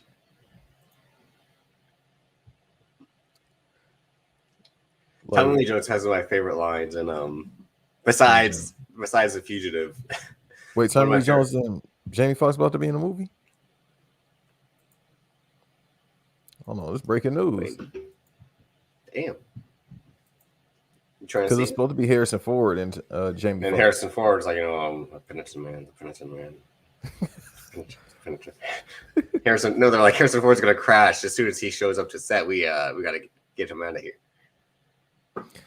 I would have liked to seen that, but this is even better. Oh, you would have liked to see them. You would have liked to see them reunite after The Fugitive. No. I would have liked to see Harrison Ford and Jamie Foxx act. That would have been fire. But Tommy Lee Jones and Jamie Foxx. Harrison Ford just would have been like, "You see what you're doing over here?" He would always shout and be like, "What's going on?" After bankrupt funeral home. Okay, so this is about to be a movie about acting. I mean, Jamie Foxx. I mean, he's in No Way Home, which we'll talk to when it happens. We didn't want to break down the trailer because Banks didn't want to see the trailer to begin with. But we'll break down No Way Home when we watch the movie. No, that's definitely going. Anybody that's listening, that's going to definitely be a 3-hour episode because that's the same week as Matrix. And I'm gonna come here and say, I told y'all. I think I did.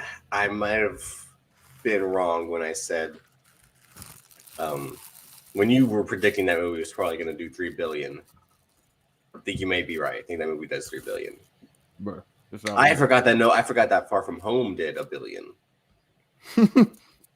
So watch this. That's what I'm saying. I'm like, and this movie has the Spider-Verse, so it's definitely doing. I was gonna say I thought it was gonna do 1 billion. I didn't think it was gonna do 3. It's gonna do 3. Let's go. It's the first like huge movie in a while to be in theaters. Well, it's now apparently finally No Time to Die has become the highest grossing movie in the pandemic era of the year, which they still flopped considering what they thought they would have done. Hey, Daniel Craig, like, it don't matter, bitch. Just check it. Oh yeah, he got paid. Yeah, he's like, as long as my check cleared, shit, I don't care what happens to y'all. That's the greatest work promo this year, bro. I just loved working with this. Like, bro, he tried to touch his face to cry. He did that, like you just did with the napkin. He tried to make himself cry. I just think everybody, like, he saw his bank account. He was like, all right, bet I'm about to cry. I'll do yeah, as soon as he let this out, he was like, get your fucking hands off of me. He's like, let me take off this. Daniel, will you like a ride to your hotel? No. It's like, kiss my ass. Bro, I would as well. As soon as I checked, he got that notification. You have $45 million deposited to your account. I just want to think, like, let's get the fuck up out of here. He better than me. As soon as the check would have cleared, I would have been like, I got PTO. I got PTO. He's like, I ain't going to be pressed this time. But no, so with King Richard, I'll wait. I think you should watch it, bro. Here's what I'll say to put it over. The reason why I started crying, bro, like in this, it's been a minute since I cried about a movie or anything in general.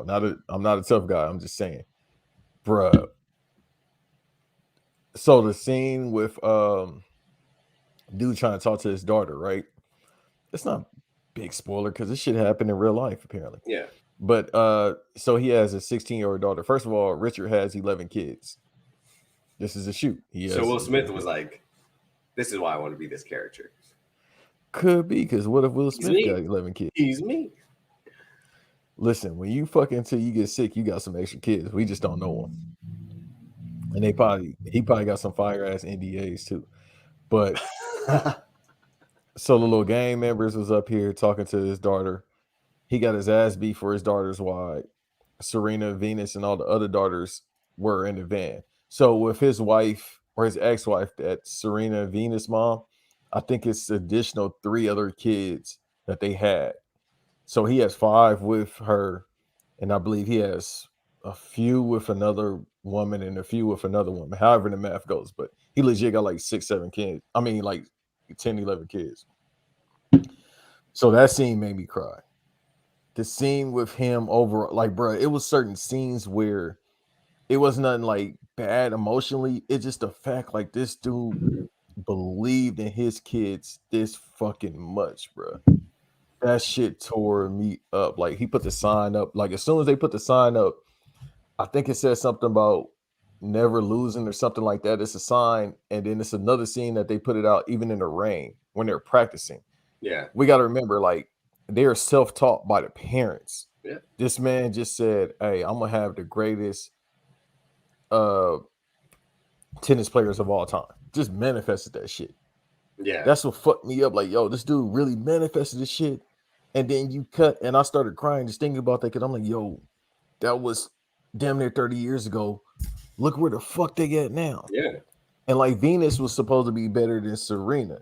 Mm-hmm. And Venus she was for like 2 or 3 years, and then Serena coached her. And the juniors. So it's this one scene that shit made me cry, because Serena just looking out, like when they at the tournament, she just looking, and then she was like, Richard was like, yo, I know this her moment right now. And he said it at that moment, and I believe this is his shoot. He said, I know she out here winning, your sister doing good, but guess what? You're gonna be the greatest of all time. Bruh, I was just up here like, because it fucking happened. Like, how do you come from oppression ass Louisiana to Compton during the 80s?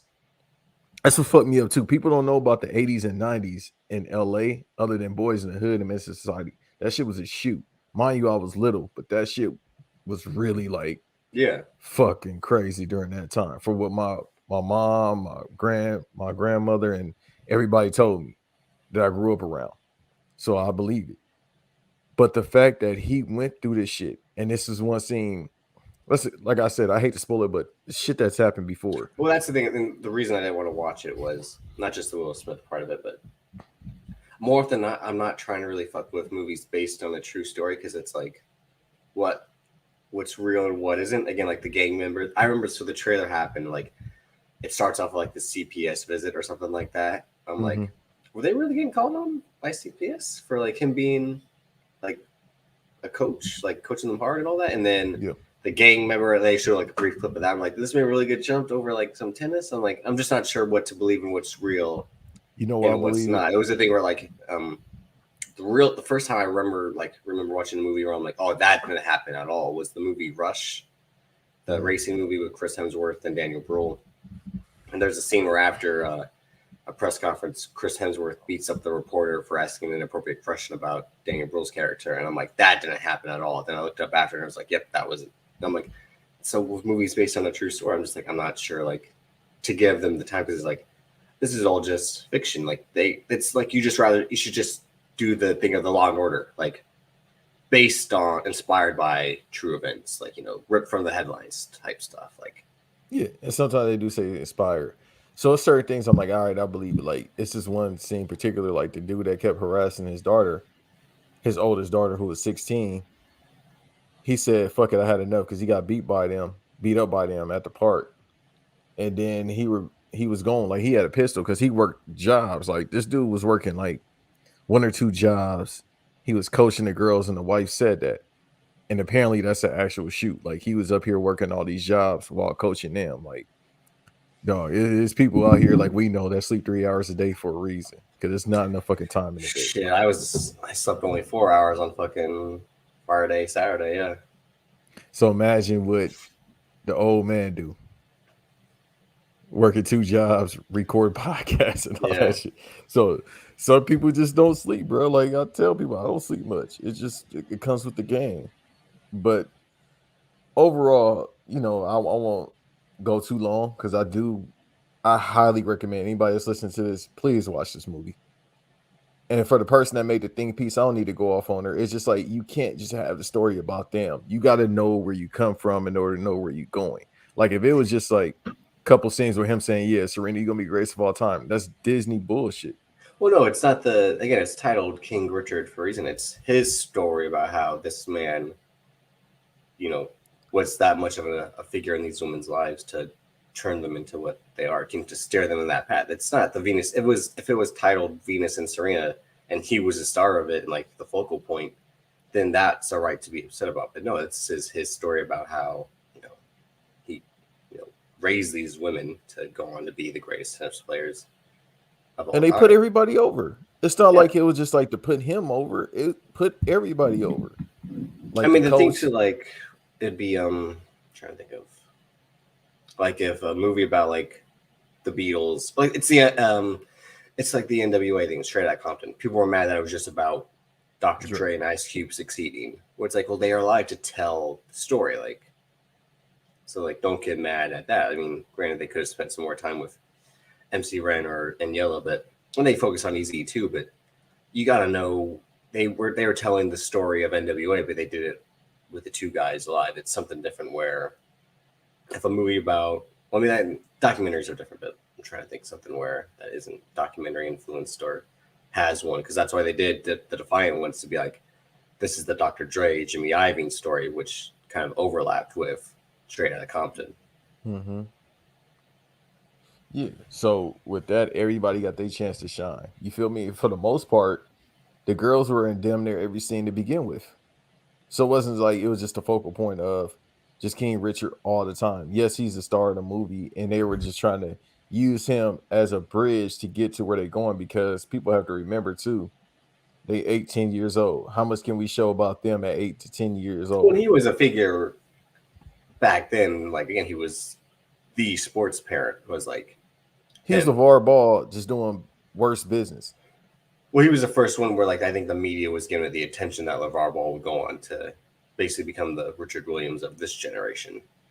And guess You know, what? there have been people like Pistol Pete's dad who Mhm. was like ruthless, and then Todd Marinovich's dad was the same thing, where he that's a fascinating story with Todd Marinovich, where his dad essentially trained him from birth to become a quarterback, and all, and that's like the Well, different type Archie of as well, but the thing is, Archie yeah, had more resources. The thing is with Richard, he didn't have no resources. exactly. So they had natural fucking talent. And he's like, yo, y'all might want to coach him because this is it. Like the part where he say two Michael Jordans, that's later on in the film where he like, yeah, when the coach that's played by what's my man name that played the Punisher, he did a John hell of Bernthal, yeah. he needed supporting role nomination. Cause I'm like, damn, bro, That's the this the reason I go to Punisher. watch the movie. I like John Bernthal. Bro, every single person did a great job. Everybody showed up with their A game. Like Will Smith, it was like people clown about the accents, and I did as well. But when I watched it 5 minutes, I didn't even think about it. Didn't even sound fake to me. It didn't even sound like he was doing impression. Like when you look at him and then you look at Richard Williams, it's the same person. Like he really put himself into that film. Yeah. Like I think this might, if somebody were to say this is his best acting role ever, I would agree with that. And that's off Well, of see, Blue and Line. my whole thing with him is I've never thought he was a bad actor. I just have always thought, like in hindsight, is his catalog as good as it seems? And it's not even like the thing where like I like Joey Johnson. I think Joey Johnson's a good actor. I'm just tired of Eh, him. No, I think he is and can be is what it is. He I don't can be. know about that. He just restrains himself again. If you watch him, Why should you though when you're the biggest grossing actor? That's the that's what I'm problem. saying. That's what I'm saying. But like you watch him and stuff like the other guys, or watch him and Get Smart, you see him as this. Again, that's him before Dwayne Johnson, global superstar. Right. But you can And see like he has those pitches, like in the baseball sense, like he can do stuff like this. Like he can really be super funny about being like the forced Dwayne Johnson sense of humor. right. But the thing is too, on the logistics side, you can't be 6'5" and funny because you intimidate people. You feel me? No, you can. No, you can. Nah, because it's like dog, like God gave you everything. How you gonna be funny as well? This is only me and my dad talked about the other day with like how dramatic actors are actually funny, and then comedians are actually good drama actors, like Adam Sandler. Deion Cole, as we saw. That was the And thing Harder that They shocked me Fall. about The Harder They Fall. Fam had tweeted that like Deion Cole was great. I'm like, Deion Cole. I'm like, Because really? what I tell you, brother, And I last week. watched. I was like, holy! And he did like the rap, like Rufus Buck. You're gonna come in when he had that whole scene about, and then we find out he's rehearsing, and he shows up and he tries to. Brother, because what I say, it's harder. The reason why Jim Carrey, another one. Yeah. Comedians can do drama because it's harder to do comedy than it is any other genre. It's hard to be funny as fuck. Well, it's the thing where like the inherent sadness of like being the clown, of Yep. like being the funny. It's the Robin Williams thing where like you constantly want to make people laugh and all that, but there's this like sadness to it. Which is still crazy, man. That shit, that's been 7 years, and you still think about that. That's the main focal point of it. It's like, damn, bro, like he went out this way, but he seemed like he was cool. And not to get morbid right now, but it's just like you still think about that, like, what the fuck? And I gotta watch that documentary too that came out. Oh yeah, that came out like sometime earlier this year or last year, I think. Yeah. Hopefully it didn't come out during the pandemic because that's the wrong time to put something out like that.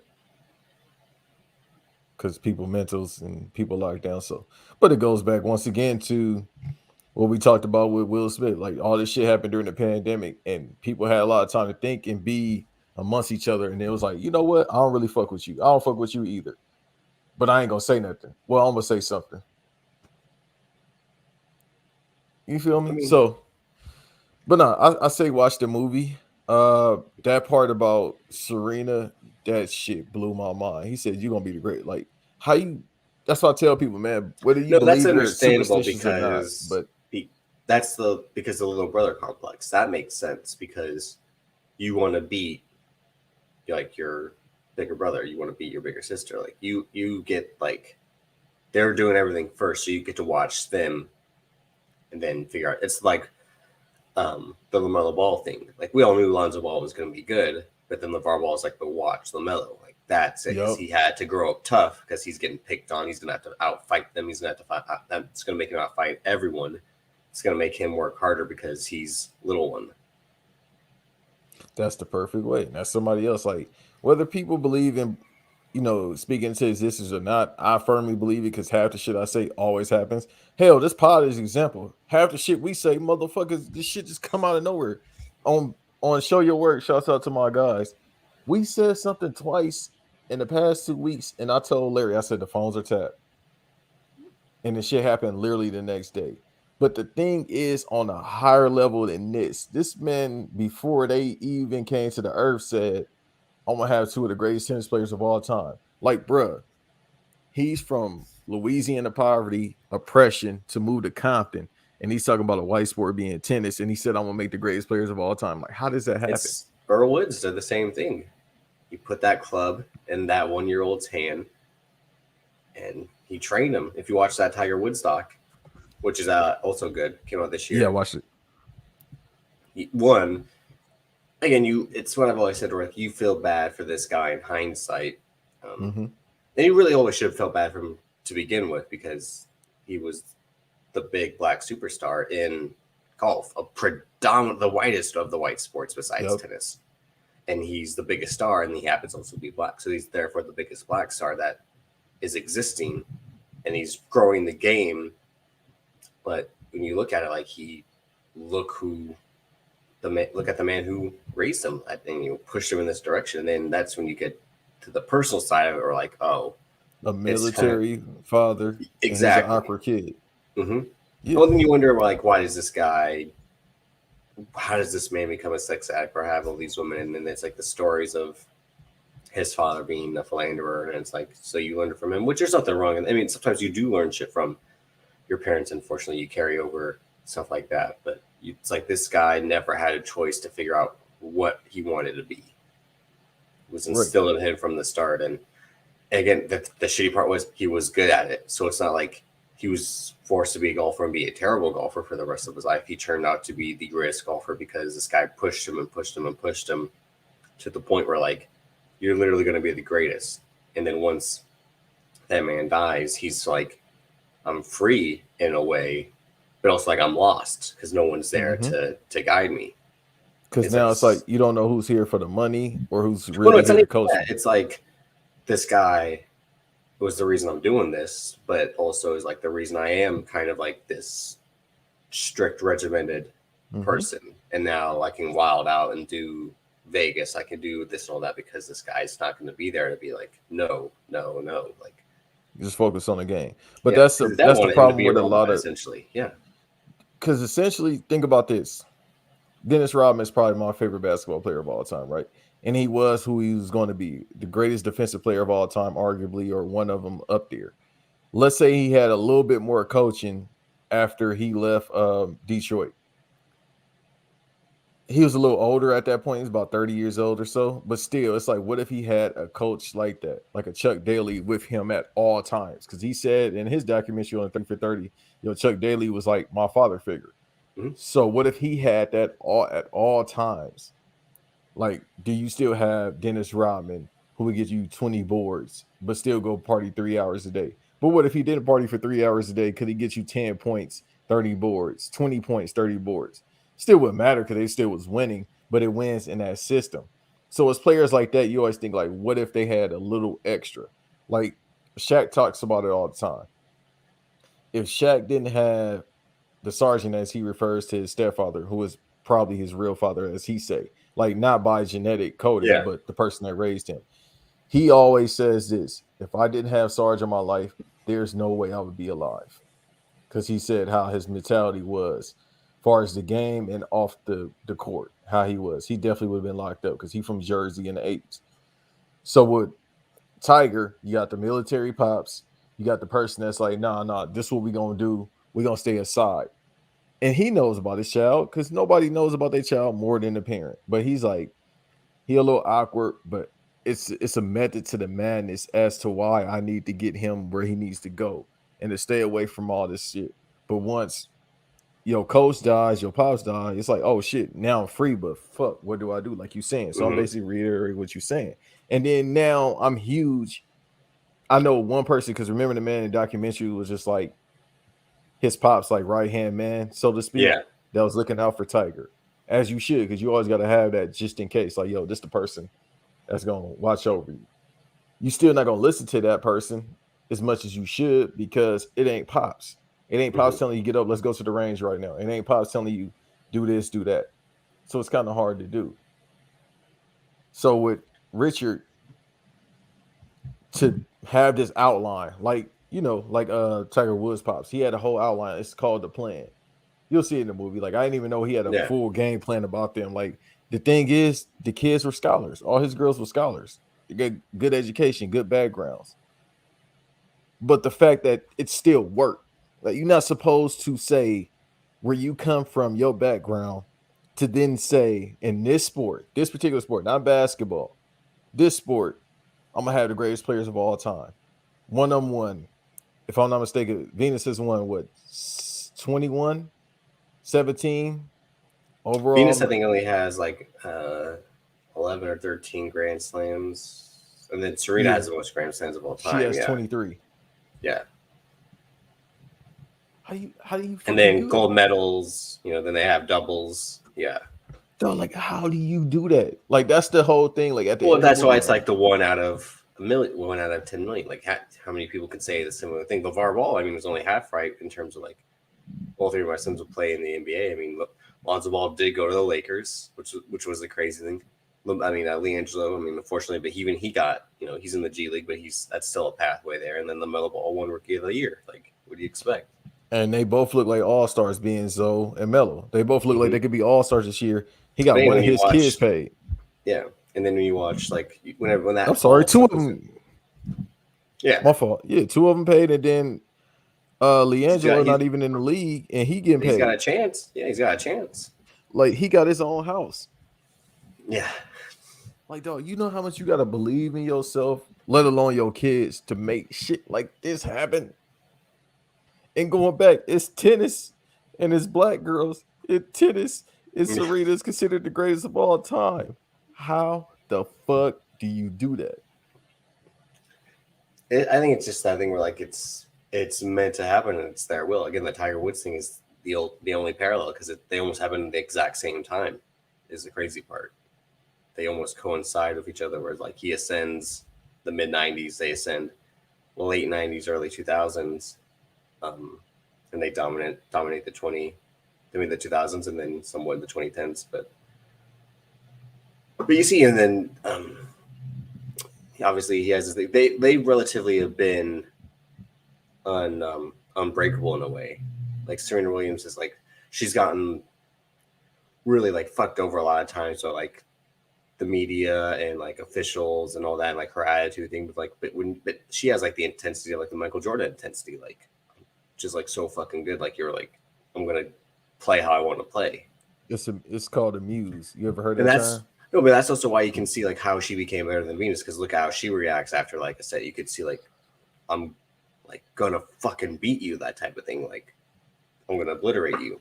Like that's not just happy for me to beat you against the Michael Jordan thing. Like that's what I was just thinking about it randomly the other day. Like it's crazy to think that LeBradford Smith did that in the game, and then Michael Jordan made something up to motivate him for the next game.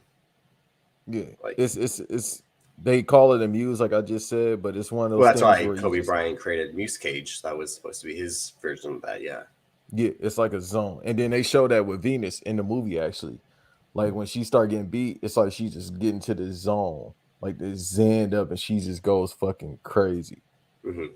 So the thing is with Serena, they don't show it that much, obviously, because she's younger. So they just show her just like randomly, like, oh, the 10 and under league. Let me just join that. She wasn't supposed to sign up, and Richard wasn't pissed about it, but he was just like, "How you get this good?" Because the moms was training her, Mm-hmm. so she didn't have the same proper trainer as Venus, but moms was training her.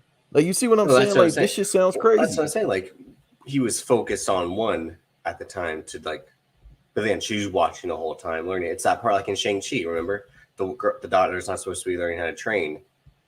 He's supposed to be the one to hold the 10 rings, but then the whole time she's learning and training herself, and then she beats his ass. Granted, he's doing the whole thing like I don't want to fight, like, Yeah, but then she like still beats his ass, and then at the end you can tell like well, they're heading toward each other. Like they're obviously another gonna have to movie I set up. watched. Yeah, It's what do you like think of Shang-Chi finally? I thought it was phenomenal. Like I said, and I think it was Big Tim had this tweet about it. Shouts to him Hmm. that it was Stop the action. stop spreading lies on my name, Tim.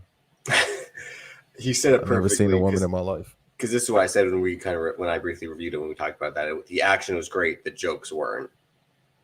Um, to me, that was like the only Marvel story I wish they would have kind of told seriously. Like they told like that in Black Widow. You could have made those really serious instead of do the Marvel jokey aspect. You could have the comedy of Shang-Chi is him doing the Jackie Chan action sequences, but it didn't need jokey jokes. Not just the Aquafina part, but like the fucking Ben Kingsley part as well. We didn't need that. Yeah, I was No talking to Van offense to about that. Sir Ben Kingsley, but come on. I was talking to Van about that. He was like, "Yeah, she's the most annoying part of the movie. Like, she Yeah, definitely is." And I mean, with the bullshit she's done it's not just and the outside having, stuff. Like in the movie, she's literally just like annoying. Like, why would he agree to take you on this adventure? It doesn't make any sense realistically. and the thing is, she's annoying, as far as the jokes, but she's good. She could act. She can act like for that type of movie. She can act. That's why they cast her. But the bullshit that we know about her and the unnecessary jokes made it bad. But legit, she's the worst thing about it. Like I can do the Yeah, whole that's what I Mandarin said. thing. But I don't have a problem with the Mandarin being in the Mandarin thing movie. was the second. Yeah, Yeah, I don't they have had a to problem close that loop. They had to close that loop finally, which made sense. But like, you didn't need to have them during the climactic at all. set piece. Yeah. My son was in there too from Doctor Strange. What's his name? Oh, Wong. Yeah, Juan, Mister. I'm Yeah. a head out. That's what I call him. Yeah. Hey, that's still Strange. one of my favorite Don't scenes in cast movie that spell, history. Strange. That's And still then he one of my had favorite scenes in Infinity movie War. history. Infinity was like, let me Yeah, go warn the others. yeah. We ain't And seen him then there since. should be a caption like, and he never did. Dog. But you're at the Remember? crib watching football? Did you see Twitter after that happened? And somebody gave a breakdown of the characters. I think so. Of Infinity War? Yeah, they gave a breakdown of the characters. They gave a breakdown to him. They was like, this my dude right here. I He think said, so, yeah. nah, I'm Yeah. gone.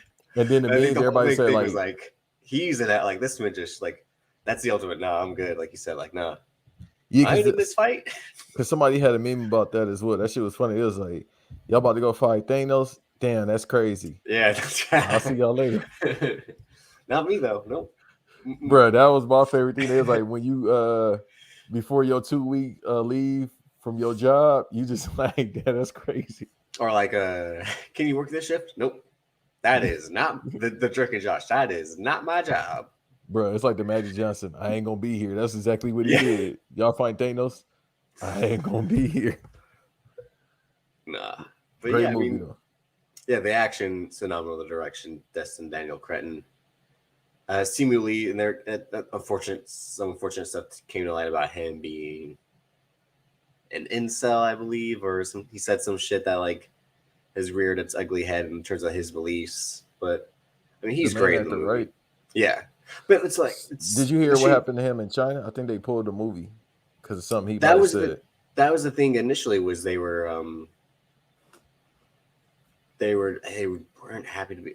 We talked about it with Van and X, because they were like, this movie's not going to do the numbers it would, because of something in China wasn't, because the stuff about him came out after the movie in terms of him and on some Reddit shit, which just shows like you should never fuck with Reddit.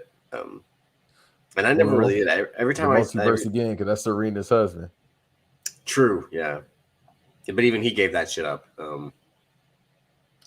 He handed that to someone else. Like, that's not my problem anymore. Nope. Mm-mm. How much did he share the company for? I can't remember. But Alexis Ohanian, I believe, I think is his name is. Again, imagine, you were Drake. Your girl leaves you and Serena Williams for a guy who made Reddit. Come on. Hey man, listen, I'm just gonna say this to put her pops over again. He won. She made by herself. She made over $200 million. Then you get the Reddit dude, like, bruh. Now apparently he ain't getting no money, but Richard.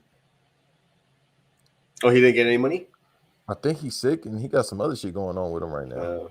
Yeah. So Do it's they just kind like, of are there is there a strained relationship with them? Is that the yeah. thing? Makes sense. Yeah. Because after a while, they was like, all right, bro, the math ain't mathing. But I think, going back to that, I think at this point, he just like, hey, I did my job. Fuck it. Whatever happens to me, happens to me. Which Do is you remember unfortunate.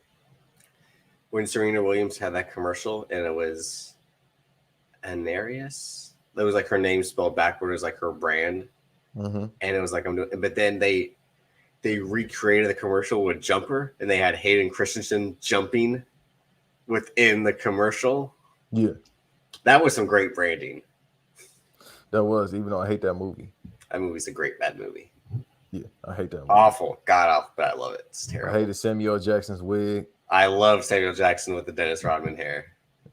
He was the best thing about the movie. I can't even hold you. But I don't Again, like it. they also had like the great NBA branding because like in the opening scene, he's like, right now I'm in Egypt, but I just came from courtside at the NBA Finals, and then they did the whole thing where like, if you could jump anywhere here, the NBA Finals. And I can't remember. I think it might have been Cleveland, San Antonio. I would have jumped the fuck out that finals. Yeah, exactly. I ain't trying to watch that shit. Cleveland and San Antonio. Oh hell no, No. That's one of the worst finals ever. It's like, remember Forrest Gump? I mean, Ferris Bueller was like, I'll go. It's like, no, I won't go. I haven't seen Ferris Bueller in a while, but I know that reference. But so King Richard, Shang-Chi. Eternals, though, yeah, we can't talk about because Fam, Cal, and I talked about this the other day. It was like about 2 weeks ago with the reception to Eternals and like, is the MCU done? I'm like, I don't think they're done. I think they peaked after Endgame, and everything after is just like you got to keep the machine going because it's literally unstoppable. Right. It's just now, especially when they buy WWE. But the thing was, and it's crazy to say, but like all the TV shows have been better than the movies this year, and we'll wait to see with Spider-Man, obviously, but WandaVision, Falcon, Winter Soldier. And then Loki, I'd say we're better than Black Widow, Shang-Chi, and I haven't seen Eternals yet, but then Hawkeye came out, I think, yesterday. I was about to watch those before, but I overslept. But yeah, that came out yesterday. That's good. Oversleep on that shit. Stop it. Come on. Oh, I ain't watching no goddamn Hawkeye. Why is that? Because it's Jeremy Renner? Not even just that. I never fuck with Hawkeye, even as a shorty. Even that, because that's supposed to be the iconic comic run from the last decade was that Matt Fraction version of Hawkeye, and that's basically what they're doing to an extent. I didn't read that, but I just always know that people bring it up like because it was coinciding with the Avengers movies and how Hawkeye was portrayed like he's the guy of arrows, but then everyone's like, if you actually read this comic, it's actually he's just more than the guy of arrows, and it's actually really good. But it's like he get busy. That's why I might check it out or refute my statement, but. All I'm waiting for right now for the TV is just like Moon Knight, She-Hulk. Moon Knight, She-Hulk, and then Miss Marvel. I mean, I gotta watch all of it, but you ain't got to. But I support it. Secret Invasion, right? And then it's gonna be a while before we get that because some shit that's going on with the production. Yeah. And then of course with Black Panther, just call it, bro. Call the finish on Black Panther 2. Don't make it. You're saying just... I said, but we talked about that last year at the Chadwick died. It's like, bro, y'all don't really need a sequel for this movie, to be honest. Number one. Well, I think also your thing was you kind of got to recast the part just to like... It's not dishonoring him by recasting the part. It happens. I mean, they did it Harry Potter. Richard Harris died, and then they recasted him with Michael Gambon. Granted, I mean, that's kind of a supporting part, but it was still an integral part to the entire series. I know you want to honor Chadwick. I mean, it was right to not do it like immediately, but now I think you really have to spend some time and think about it. No offense to Letitia Wright. I mean, who knows if anything what's occurred is true or not. Now recast it. Again, who all knows that's true or not? I mean, I think that's the cheap part of the internet. Anyone will do something, and I hate playing devil's advocate or something like that, but we all fuck up or we all do something, and then are immediately judged. That's why it's so funny when people are like, you are too quick to react, but then people will then joke about something super like fucked up right after. It's just the thing of like, it's the ultimate. it just shows like the internet and Twitter is like a shithole, really. But we're all there, so because it's the Matrix, we don't know no better. I go in and out. I'll use our page for a little something. I'll use show your work. But for a granted, little if she's not getting vaxxed to keep the protection going, then that's on her. That is her fucking fault. But again, who just but now knows it's like if she got the true or fucking Kenny injury from South Park. Yeah. Like, damn, how you? She said she fell. Oh, it's worse than what y'all think. I broke my back, my neck and my back. My neck and my back. Ah, she done broke her ankle. I'm like, God damn. Oh, she Kenny Omega? She must got vertical, bro. That was a good joke, by the way. Shouts out to Kenny Omega. Kenny Omega was like, here's what I gotta do just to have a match. Man went dog, I hated watching that video. I said, God damn, bro. Get some CBD or something. You got no neck.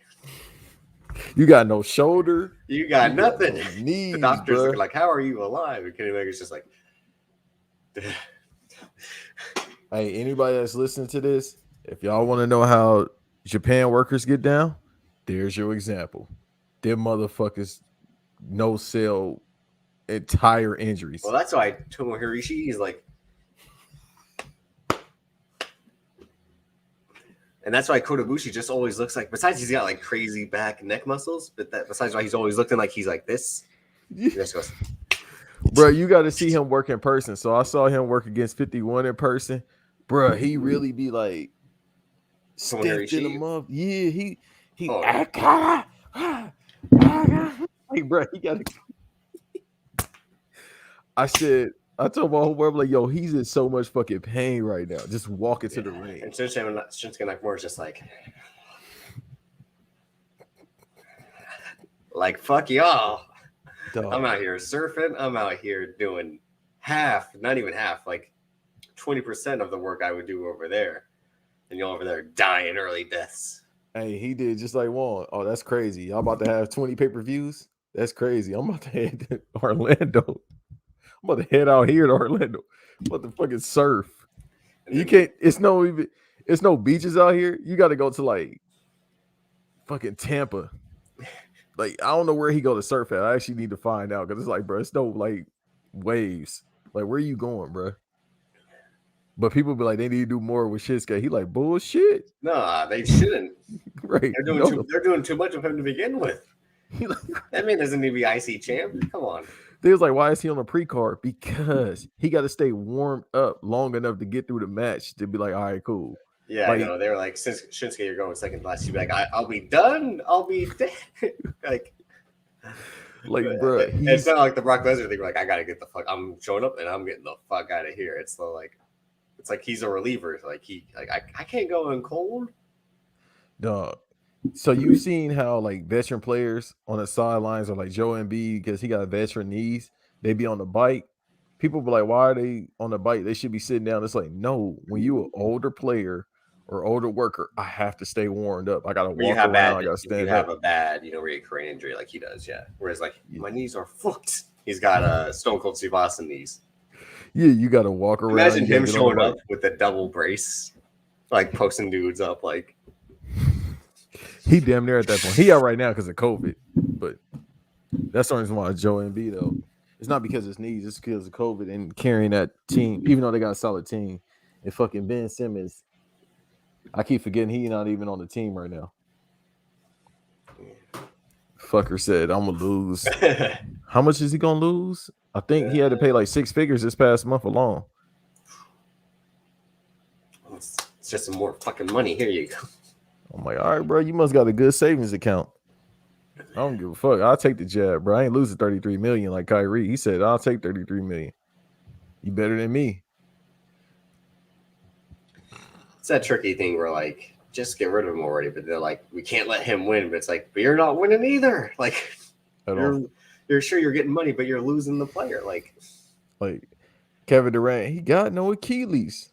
But can I play ball? He averages 28 right now. That ain't good for the start of the season. Your star player, he can do it, but he shouldn't be averaging 28 right now with ashy ankles. Stop, don't do that. I can't, no. Like, bro, this man is a legend, bro. Like, how you have ashy ankles and put up 38? That's why. Like I'm doing all this. Damn, it might be a method to the madness why he don't comb his hair and shit. I think you don't give a fuck. No, he don't. But I, at the same time, maybe that's what help you get them points.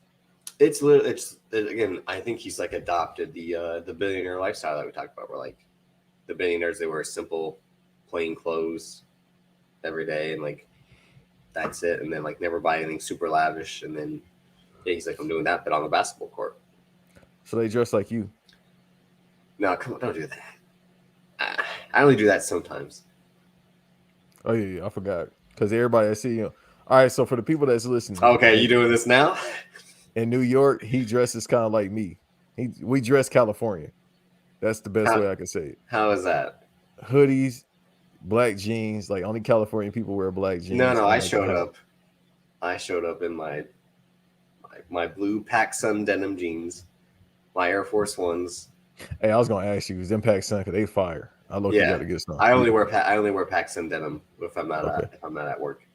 I know they got a sale tomorrow, so I'm definitely. They got the best. They got the best jeans, legit. PacSun, fucking pay me. Give me a discount because I love PacSun. Yeah, we are from California, bro. That's the only PacSun is like it's everywhere in the country, but that's I feel Pacific like Sun. That's why. Yeah, but I feel like Cali people be like, man, I'm about to go give me some Pac Johnson. Legit, PacSun was like the store besides like Zoomies, the Champs in my mall, in my local mall. PacSun was where it was at. Yeah, expensive as Zoomies, bro. I used to get my DC clothes from there. But yeah, PacSun denim. I got like the three. I got like the light wash, the indigo, and like the dark blue or whatever. I got also the khaki and the black pants of black jeans. Yeah. Hey, PacSun, I'm on your ass tomorrow. Yeah. No, it's the move because I get they have the good skinny stretch or like it's flexible, but they're skinny jeans. Like. Okay, so I know what you're talking about. You don't wear loose fitted? No, I wear skinny jeans. Yeah. I had one pair of skinny jeans in my life, and I ain't really like them, just because you got to get the inseam higher. I didn't have the inseam higher. That was I really didn't start wearing properly fitting clothes until like 2016, because then growing up in California, I'd always wear like XL tees and like super long jeans. I was just horrible. But when it would be a thing where like it was just that's how we dressed back then. I mean, it's a thing now where you dress back then. You see like, oh shit, why are we wearing super big tees or like super big jeans? But I think also the mindset my mom had, like, you'll grow into it, but like I never grew height wise. I was never gonna grow width wise. Right. But we're just like, and again, hand me downs from relatives and all that. But yeah, it wasn't until like 2016 where I actually properly started to wear like proper, like, oh, actually I'm a medium and actually like I'm a this size waist. I don't want to say what size waist I am because y'all gonna laugh. Y'all gonna think I'm mean. So you're just like Limp Bizkit. Yeah, basically, yeah. On a few occasions, I wouldn't when it was like I'm actually showing up to look good today, but more or less, yeah.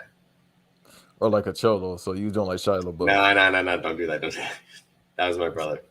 Yeah, because in Antioch, I feel like y'all wear like Reebok Soldiers and shit. I had, I had the Air Force Highs. That was like the first pair of Air Forces I had. And I was wearing like my Levi's and then, yeah, Super XL like T.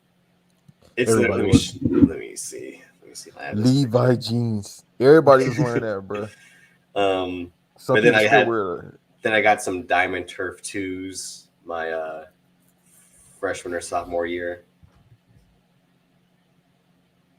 The Dion's, those are good. My mom was like, you got to get these because these are Dion's. And actually, once I put them on, I liked them. Yeah, I was like, these are great. I'm not a big Nike dude, which is crazy. Like, you didn't see what shoes I had on last week, but I'm looking at my closet. Yeah, I didn't. I didn't get to see, but it's like, this was me. I got an undershirt because there's also undershirts. Undershirt, like, were the big thing. Gray, black, and white. And I still have this long sleeve shirt, but this is my Miami Hurricanes snapback. Yeah. Did you even have the Pro Club long sleeves like Dom Toretto? I never had. I had like the starter long sleeves, Yeah, I know what you're Like, talking about. yeah, the athletic starter long sleeves. Yeah, The motherfuckers wasn't athletic. They felt like bulletproof vests. and then this is my old DC fit. Yeah, that picture is posted somewhere. I posted this before. Yeah, I'll post it again Yeah, at the BBD pod. you gotta post that other one. We gotta Here's put the see Fast and Furious music. here's that same long sleeve starter. The Miami. See, I would always that was like the one snapback I had was the Miami Hurricanes one. I had just watched the ESPN 30 for 30, and I was like, I'm just gonna start. I'm gonna buy this Miami Hurricane snapback. Yo, that is a real California high school. Legit. It looks like a prison. For those that haven't been to California, our high schools look like prisons, bro. Dog. Brian. Like, I ain't never going back to Barstow. Legit, right? Dog, this is some California shit right now. Oh, my son got the leopard on the side. That's hilarious. Yeah, that's a woman. She's married now. That was a girl from, back in the day. Nothing ever happened. It was something. You gave her. Yeah. She gave you her jacket. No. See, this is.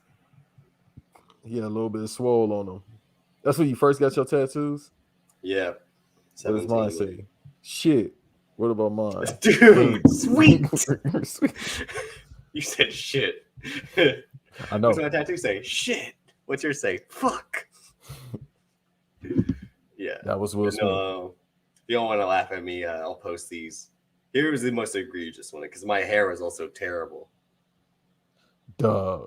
See that T? Look at the size of that T. You still look the same for the most part. No, I was looking rough back then. I look rough now because I don't sleep it. That's because you was in California. Exactly. I look good now because I aged. I aged out of my ugly face, but now I just look haggard because I never sleep. I de-aged. What'd you think when you saw me? I said Davis is a handsome man. His eyes you saw my eyes. You saw my eyes and like, damn, this bitch fine like a motherfucker. Hey man, what do you say? Fire for that. Now, what he said, you can't. What Jamie Foxx said about Prince? He said, I just couldn't look him in the eye. It's like, so how's it going? I heard LL, you and LL got to a beat. No, like I can't look him in the eye. Dude, that's how David Caruso acts. Yeah, I don't know, man. People with hazel eyes. I don't have hazel eyes. My eyes are blue. Green eyes. 2 people. So back to back. 2 days straight. Green eyes, mesmerized. I don't know. I got to start looking at y'all green eyed people. Y'all might be Medusa.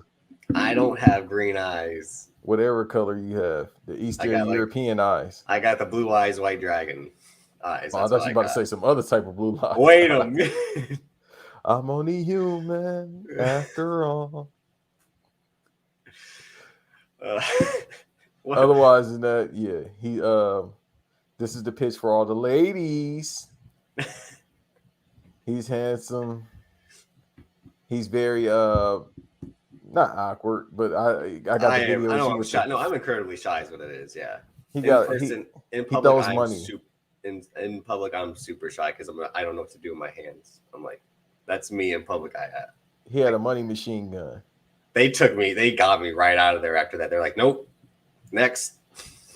But they pulled you in, right? Cat was like, go do it. And I'm like, come on, no. And then the one was like, here, hand it to me. And I just started shooting and I shoot it up myself to test it, but also like, and then they're like, nope, they just took it. They didn't even start the machine properly. And I'm just like, well. You could have been like, I'm with BRP.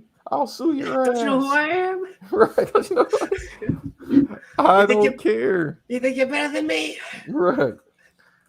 Like, I'm part of this motherfucker. And then kiss my ass. Yo, Pops, he wanted to be goddamn Tevin Campbell, Pretty Boy Floyd and shit up there on the camera. I'm like, bro, this dude's want to be an R&B singer so bad. He up here moving around, goals in his mouth. I said, what fucking album cover is this? You gonna get the fuck off the stage? I love it. Gene was living it up. It was like he didn't want to leave. Hey, man. I damn near didn't want to. But then the Henny said, it's time to go home. I said, yes, boss. Never make another rookie mistake. After that first guy, I was just like, oh yeah. So if anybody doesn't know, he was around, a lot of us Africans, like he usually is, being Davis. Us Africans, particular. Let me look into the camera. I keep looking down. Us, we drink something called the Crown Royal or the Hennessy. All right, tell y'all something. Crown. Wait, what? Like Crown. That's how they say it. No, I'm just saying it like that. But that sounds about right. You believe it, right? Yeah, absolutely. You believe it, right? You have these got attitude. I mean, we were going super over the top with it. No, Brian H. legit. I was like, bro, every damn Was word. you stupid? He said, "Let me call Fim right now." I said, "What?" Wait a minute. Whoa, wait a minute. Then when he called Fam in the car, he was like, Brian H. was like, "I'm on Banks right now." And Fam was like, "Get away from him." He didn't say it like that. Get away from me.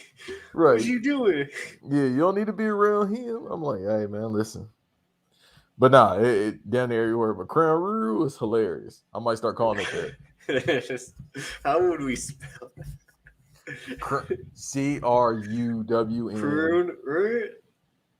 RUWAL? Rule? Oh, like rule. Yeah. Crown Rule. So croon, like someone who sings, like a crooner, and then rule, like a ruler. Yeah, Crown Rue. And we are kind of going OD because every other word is a Baltimore word. Because Baltimore bottles, Zell is laughing his ass off right now. Like, but he's also like laughing like, "Fuck these guys." That's what he's. That's how it always happens. He's gonna message us and be like, "You was doing too much of that, but it was hilarious." Because that's how it was in July at the Battle Pro show. Like Cody and Eve was going OD with the accent, and his Sam was like, "All right, bro, enough." You gotta relax. Yeah, I told you I was laughing at some stuff, and Matt Damon looked at me like, "Why are you laughing?" Like, I'm like, "Look where I'm around." Like, it's Def Comedy Jam. You didn't ask Matt that question, even though I did ask him. Which one? He didn't give me no straight answer, of course. So how come you got all these light skinned cousins? I can't ask that yet. Yes, you can. Ask him right now. I mean, look, I'm his son, so it makes sense. So, all right. You want to know what I did? I'll give you so when they drop me off, I'm like, "I love y'all." I'm like, "All right, shut up, get out." I'm like, "Give me a kiss, man. Come on, give me a kiss." And he was like, "Stop." He's like, "Get out of the fucking car." I'm like, "Come on, give me a kiss goodbye. Come on." It was like the Brock Lesnar, Chris Jericho. "Come on, give me a kiss." He was gonna be Brock Lesnar. Yeah, he's gonna pick you up. Brock Lesnar said that to Chris Jericho. I know, but still, in this situation, he would have been Brock Lesnar. He would have picked you up one hand. Yeah, they drove. I'm getting halfway at the car. He just hits the brake, and I like fly out like ah. That's why I can't believe. Yo, I can't. I've never seen him drive, but I would think he drives crazy. Oh, but good. But so it's New York, so it was necessary. So I got the casting already for the new Fast and the Furious remake. All right. So we got Eve, we got Mav, and then we got Letty. There you go, right there. Don't forget about me. You can't drive either? Yeah, according to a lot of people, yeah. Okay, so you Brian. Everybody else. So we already got Letty playing as Letty. We got you playing as Brian. I don't know. Math is definitely Dom Toretto, yeah. Nah, because he's too tall to be Dom Toretto. Well, shit, Eve is tall. That's the point, too. yeah. Okay, so you got to be Dom. No. Because you're the same size as Vin Diesel. Fuck. But no, what was funny is Matt is driving and the fam is reading the directions like it's a NASCAR pit route. You got to turn left here. Like, wait, electronically or on the map? He's reading it to him from the Okay, GPS. I'm thinking like he had like an old school map. No, don't do that. Don't do that. Hang on. Oh, it's the wrong way. Shit. Yo, that's why wrestlers probably have real good memory despite all the shit that happened because they got to read a map. You got New Mexico, not New York, you dumb fuck. That shit would have been hysterical. Somehow y'all would have got lost in Philly. What we at right there? Because Philly ain't that far from Jersey neither. So like, I picked the Newark airport, which was like 16 minutes away from Weehawken. I mean, it's supposed to be. Like, yo, we in New Mexico, you dumb fuck. That's hilarious. That's need to be a road trip. Oh, what we'd have to do is legit like get a tour bus and do content for a month of just us on a bus, like basically like the Madden bus, but us recording, Okay, so and then bring on Shorty from a bang bus, and all right, bro. But yeah, well, because damn well we'll be driving, be like, well, like hit the brakes and just whip the fucking tour bus, like, Hey man, listen. They got places in hey, certain Shawty, cities. hey, Shawty, Yeah, because they got places in certain what you doing, cities. Shawty? You want some Listen. curry? Would you? All right, I'm trying to figure out should I even say this about. Is that how you pull women in Baltimore? I got some crab roll. We got some. How's you doing, Shawty? I You got a want some foodie crab? ball. Because I've seen. Listen, it's some women in Baltimore I've seen.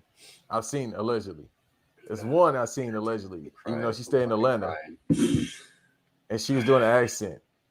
And I said, "Damn!" I started trying to speak that way too. This is in my older days though.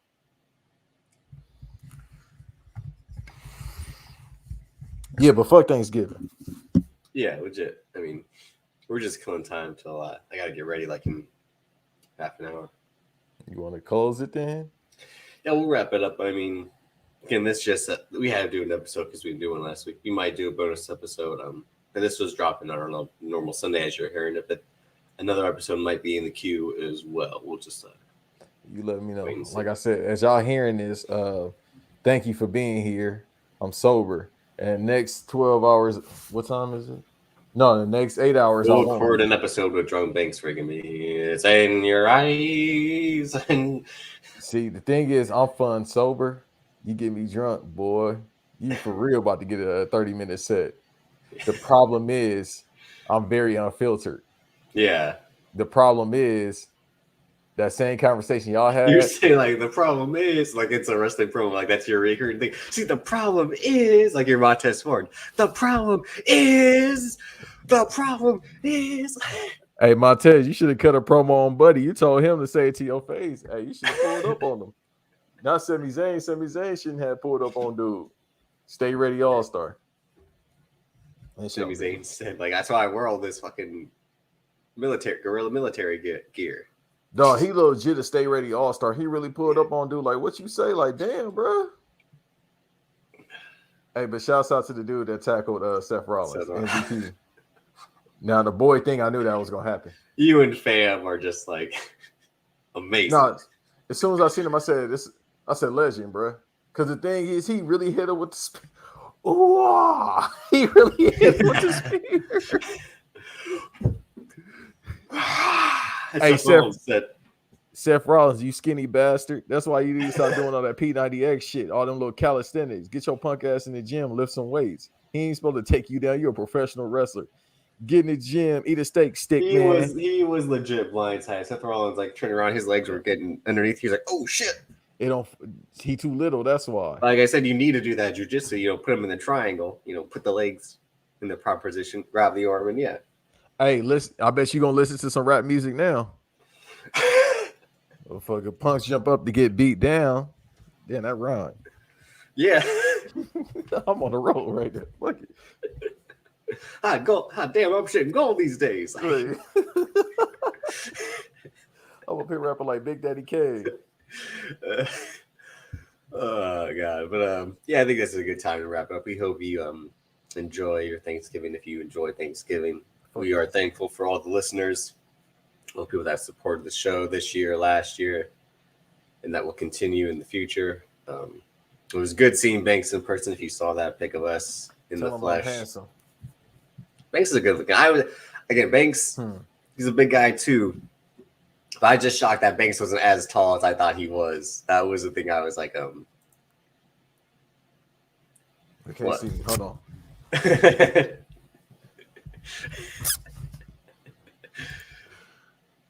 Look like what's that show?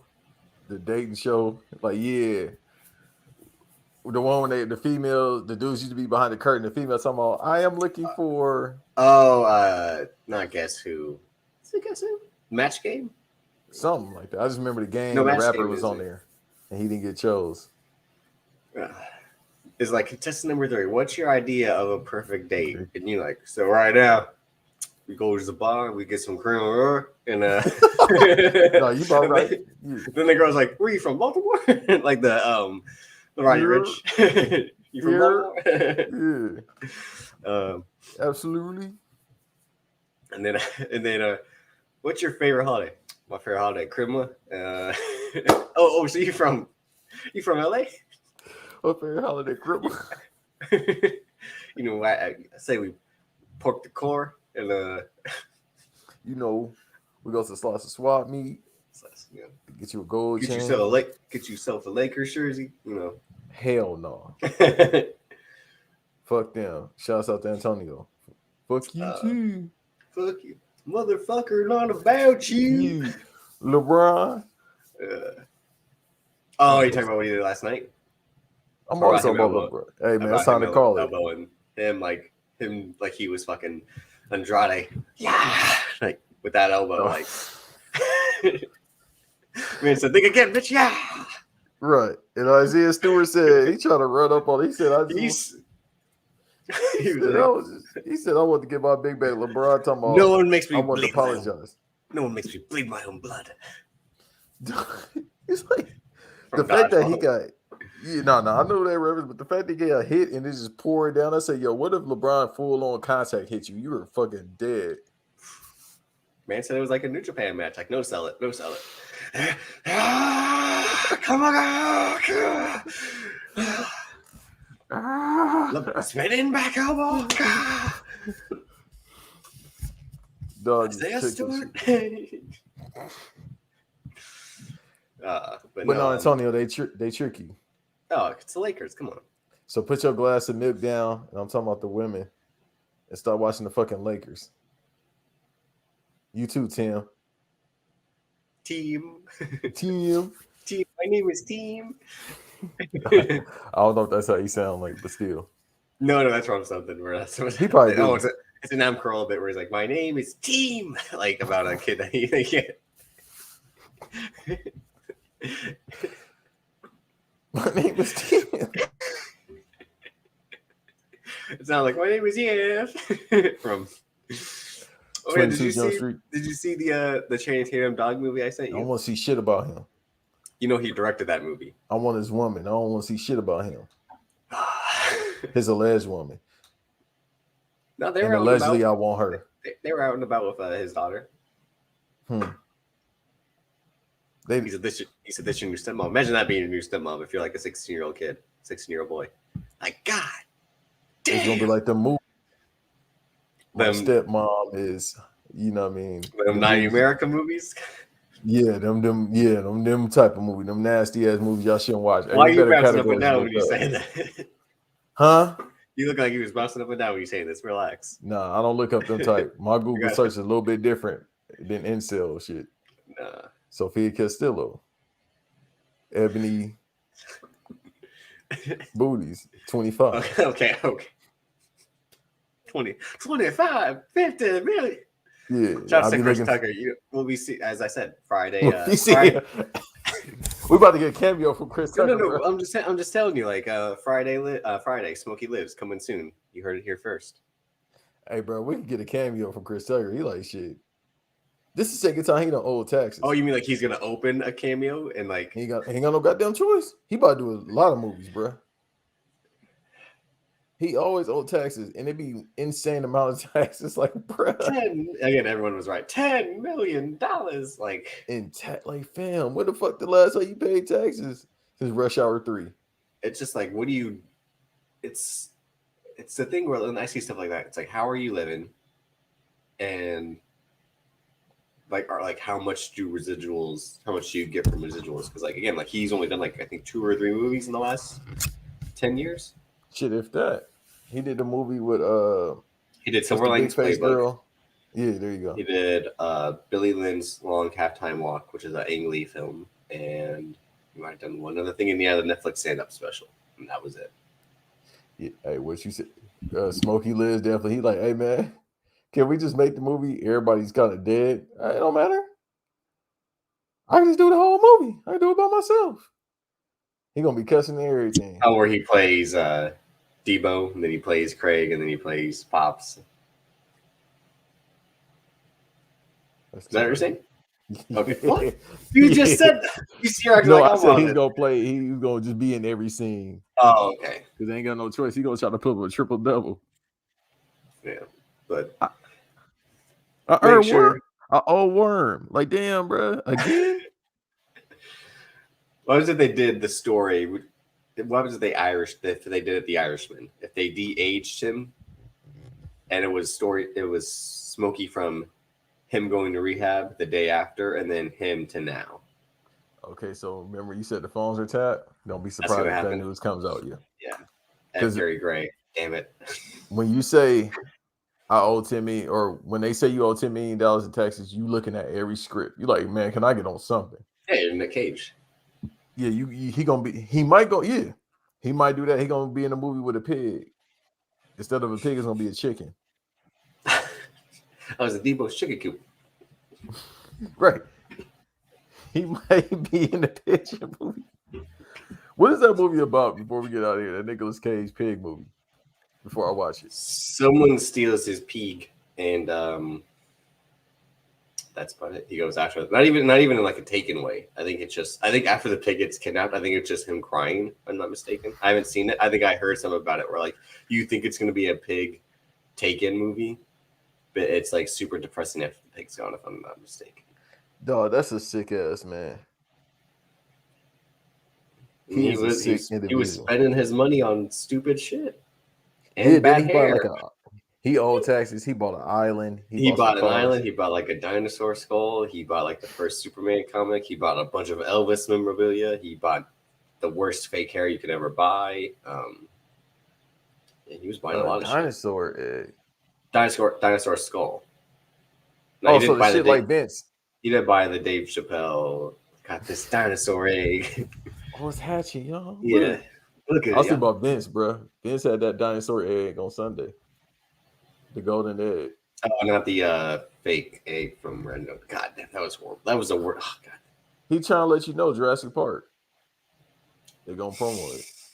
No. The teaser came out for that too. That is true. I heard that's. Yeah, I'm not looking forward to that. After the last one was terrible. Yeah, I'm gonna watch, but I'm gonna watch the bootleg. Just like I'm about to do Resident Evil if I can find a can rip. If somebody can rip that, they're like, I ain't can ripping this shit. And then House of Gucci. So if you want, we could talk about House of Gucci next week. I'm gonna watch it. I probably won't go to the theater to see it since I'll be going to see Eternal. But shouts out to Ridley Scott, 80 something, still doing the damn thing. That's what's crazy about the whole Vince McMahon thing. Again, like I've said, Vince McMahon's a senile. He's an old man and a fool, and you watch him act in those segments. He's just like put this man in the retirement home. But yet somehow Ridley Scott is 80 something, still making fucking movies.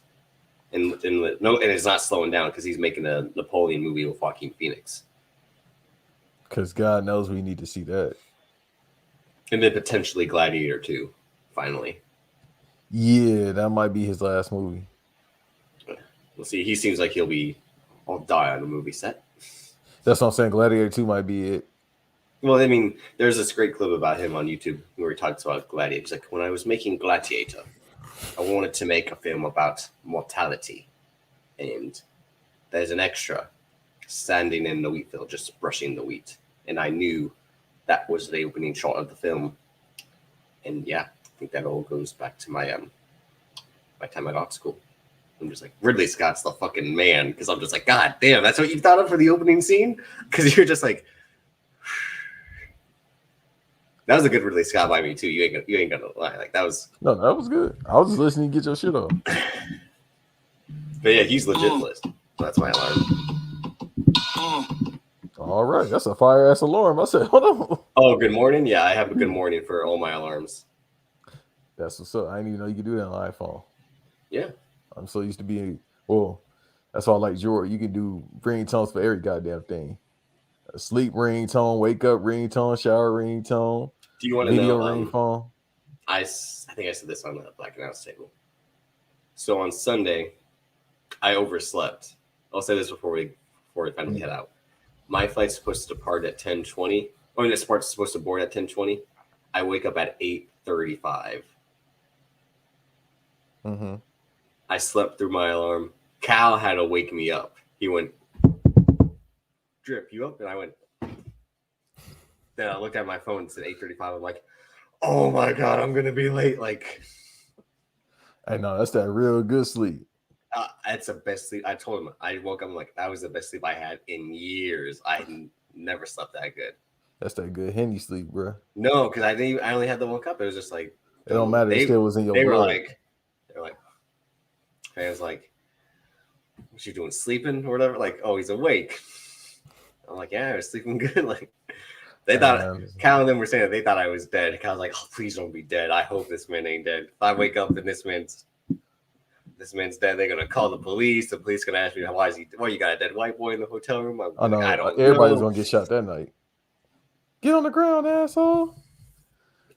Buddy, if you don't put your hands on the fucking dash. Hey, get on the car. The fucking hey, Paisan, hey, get on the fucking car, Moody. Get on the car. Whoa. I know what you fucking did. I know when I was staying waiting for them to pick me up, I legit saw like a Tony D'Angelo father and son combo.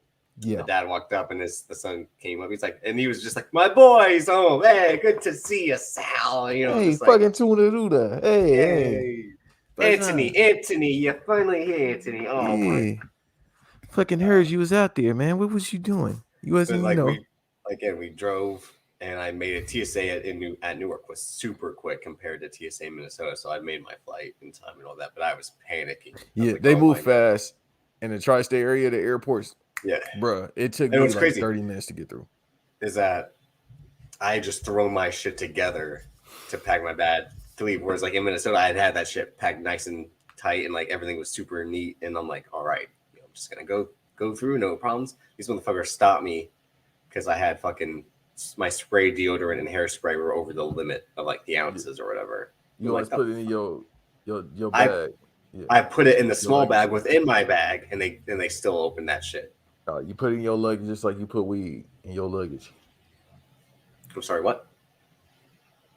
Yeah, so thank you for a good episode. I appreciate you. I'm going to Muscleville, even on Thanksgiving. You told me I might. Basically, I'm gonna have to join Muscleville now just because you were making fun of me. No, it ain't even make fun of you. Lifting weights change your life. You told Big John said I thought you like this. What you doing with this man? How come he ain't on no meal plan yet? Yeah, I think you drinking Hennessy and doing push-ups. That's the good regimen. If you start eating steaks. I eat steak and chicken. Come on. You start eating that, doing some push-ups, lifting them weights, and drinking Henny Glass, you're going to gain 10 pounds in a month. I can get you right. The Banks method? Yeah. 100 reps each exercise. Are you going to be Billy Banks? No, because I haven't done any bad movies yet. I like his movies, but some of them are bad. All right. All right. As usual, y'all can follow us at the BVD Pod on Twitter. If you go to the YouTube, maybe this won't get taken down, but I see that Venom logo on the back, so we probably will get taken down because Tyler Perry took down the last episode. No, that was Dwayne Johnson.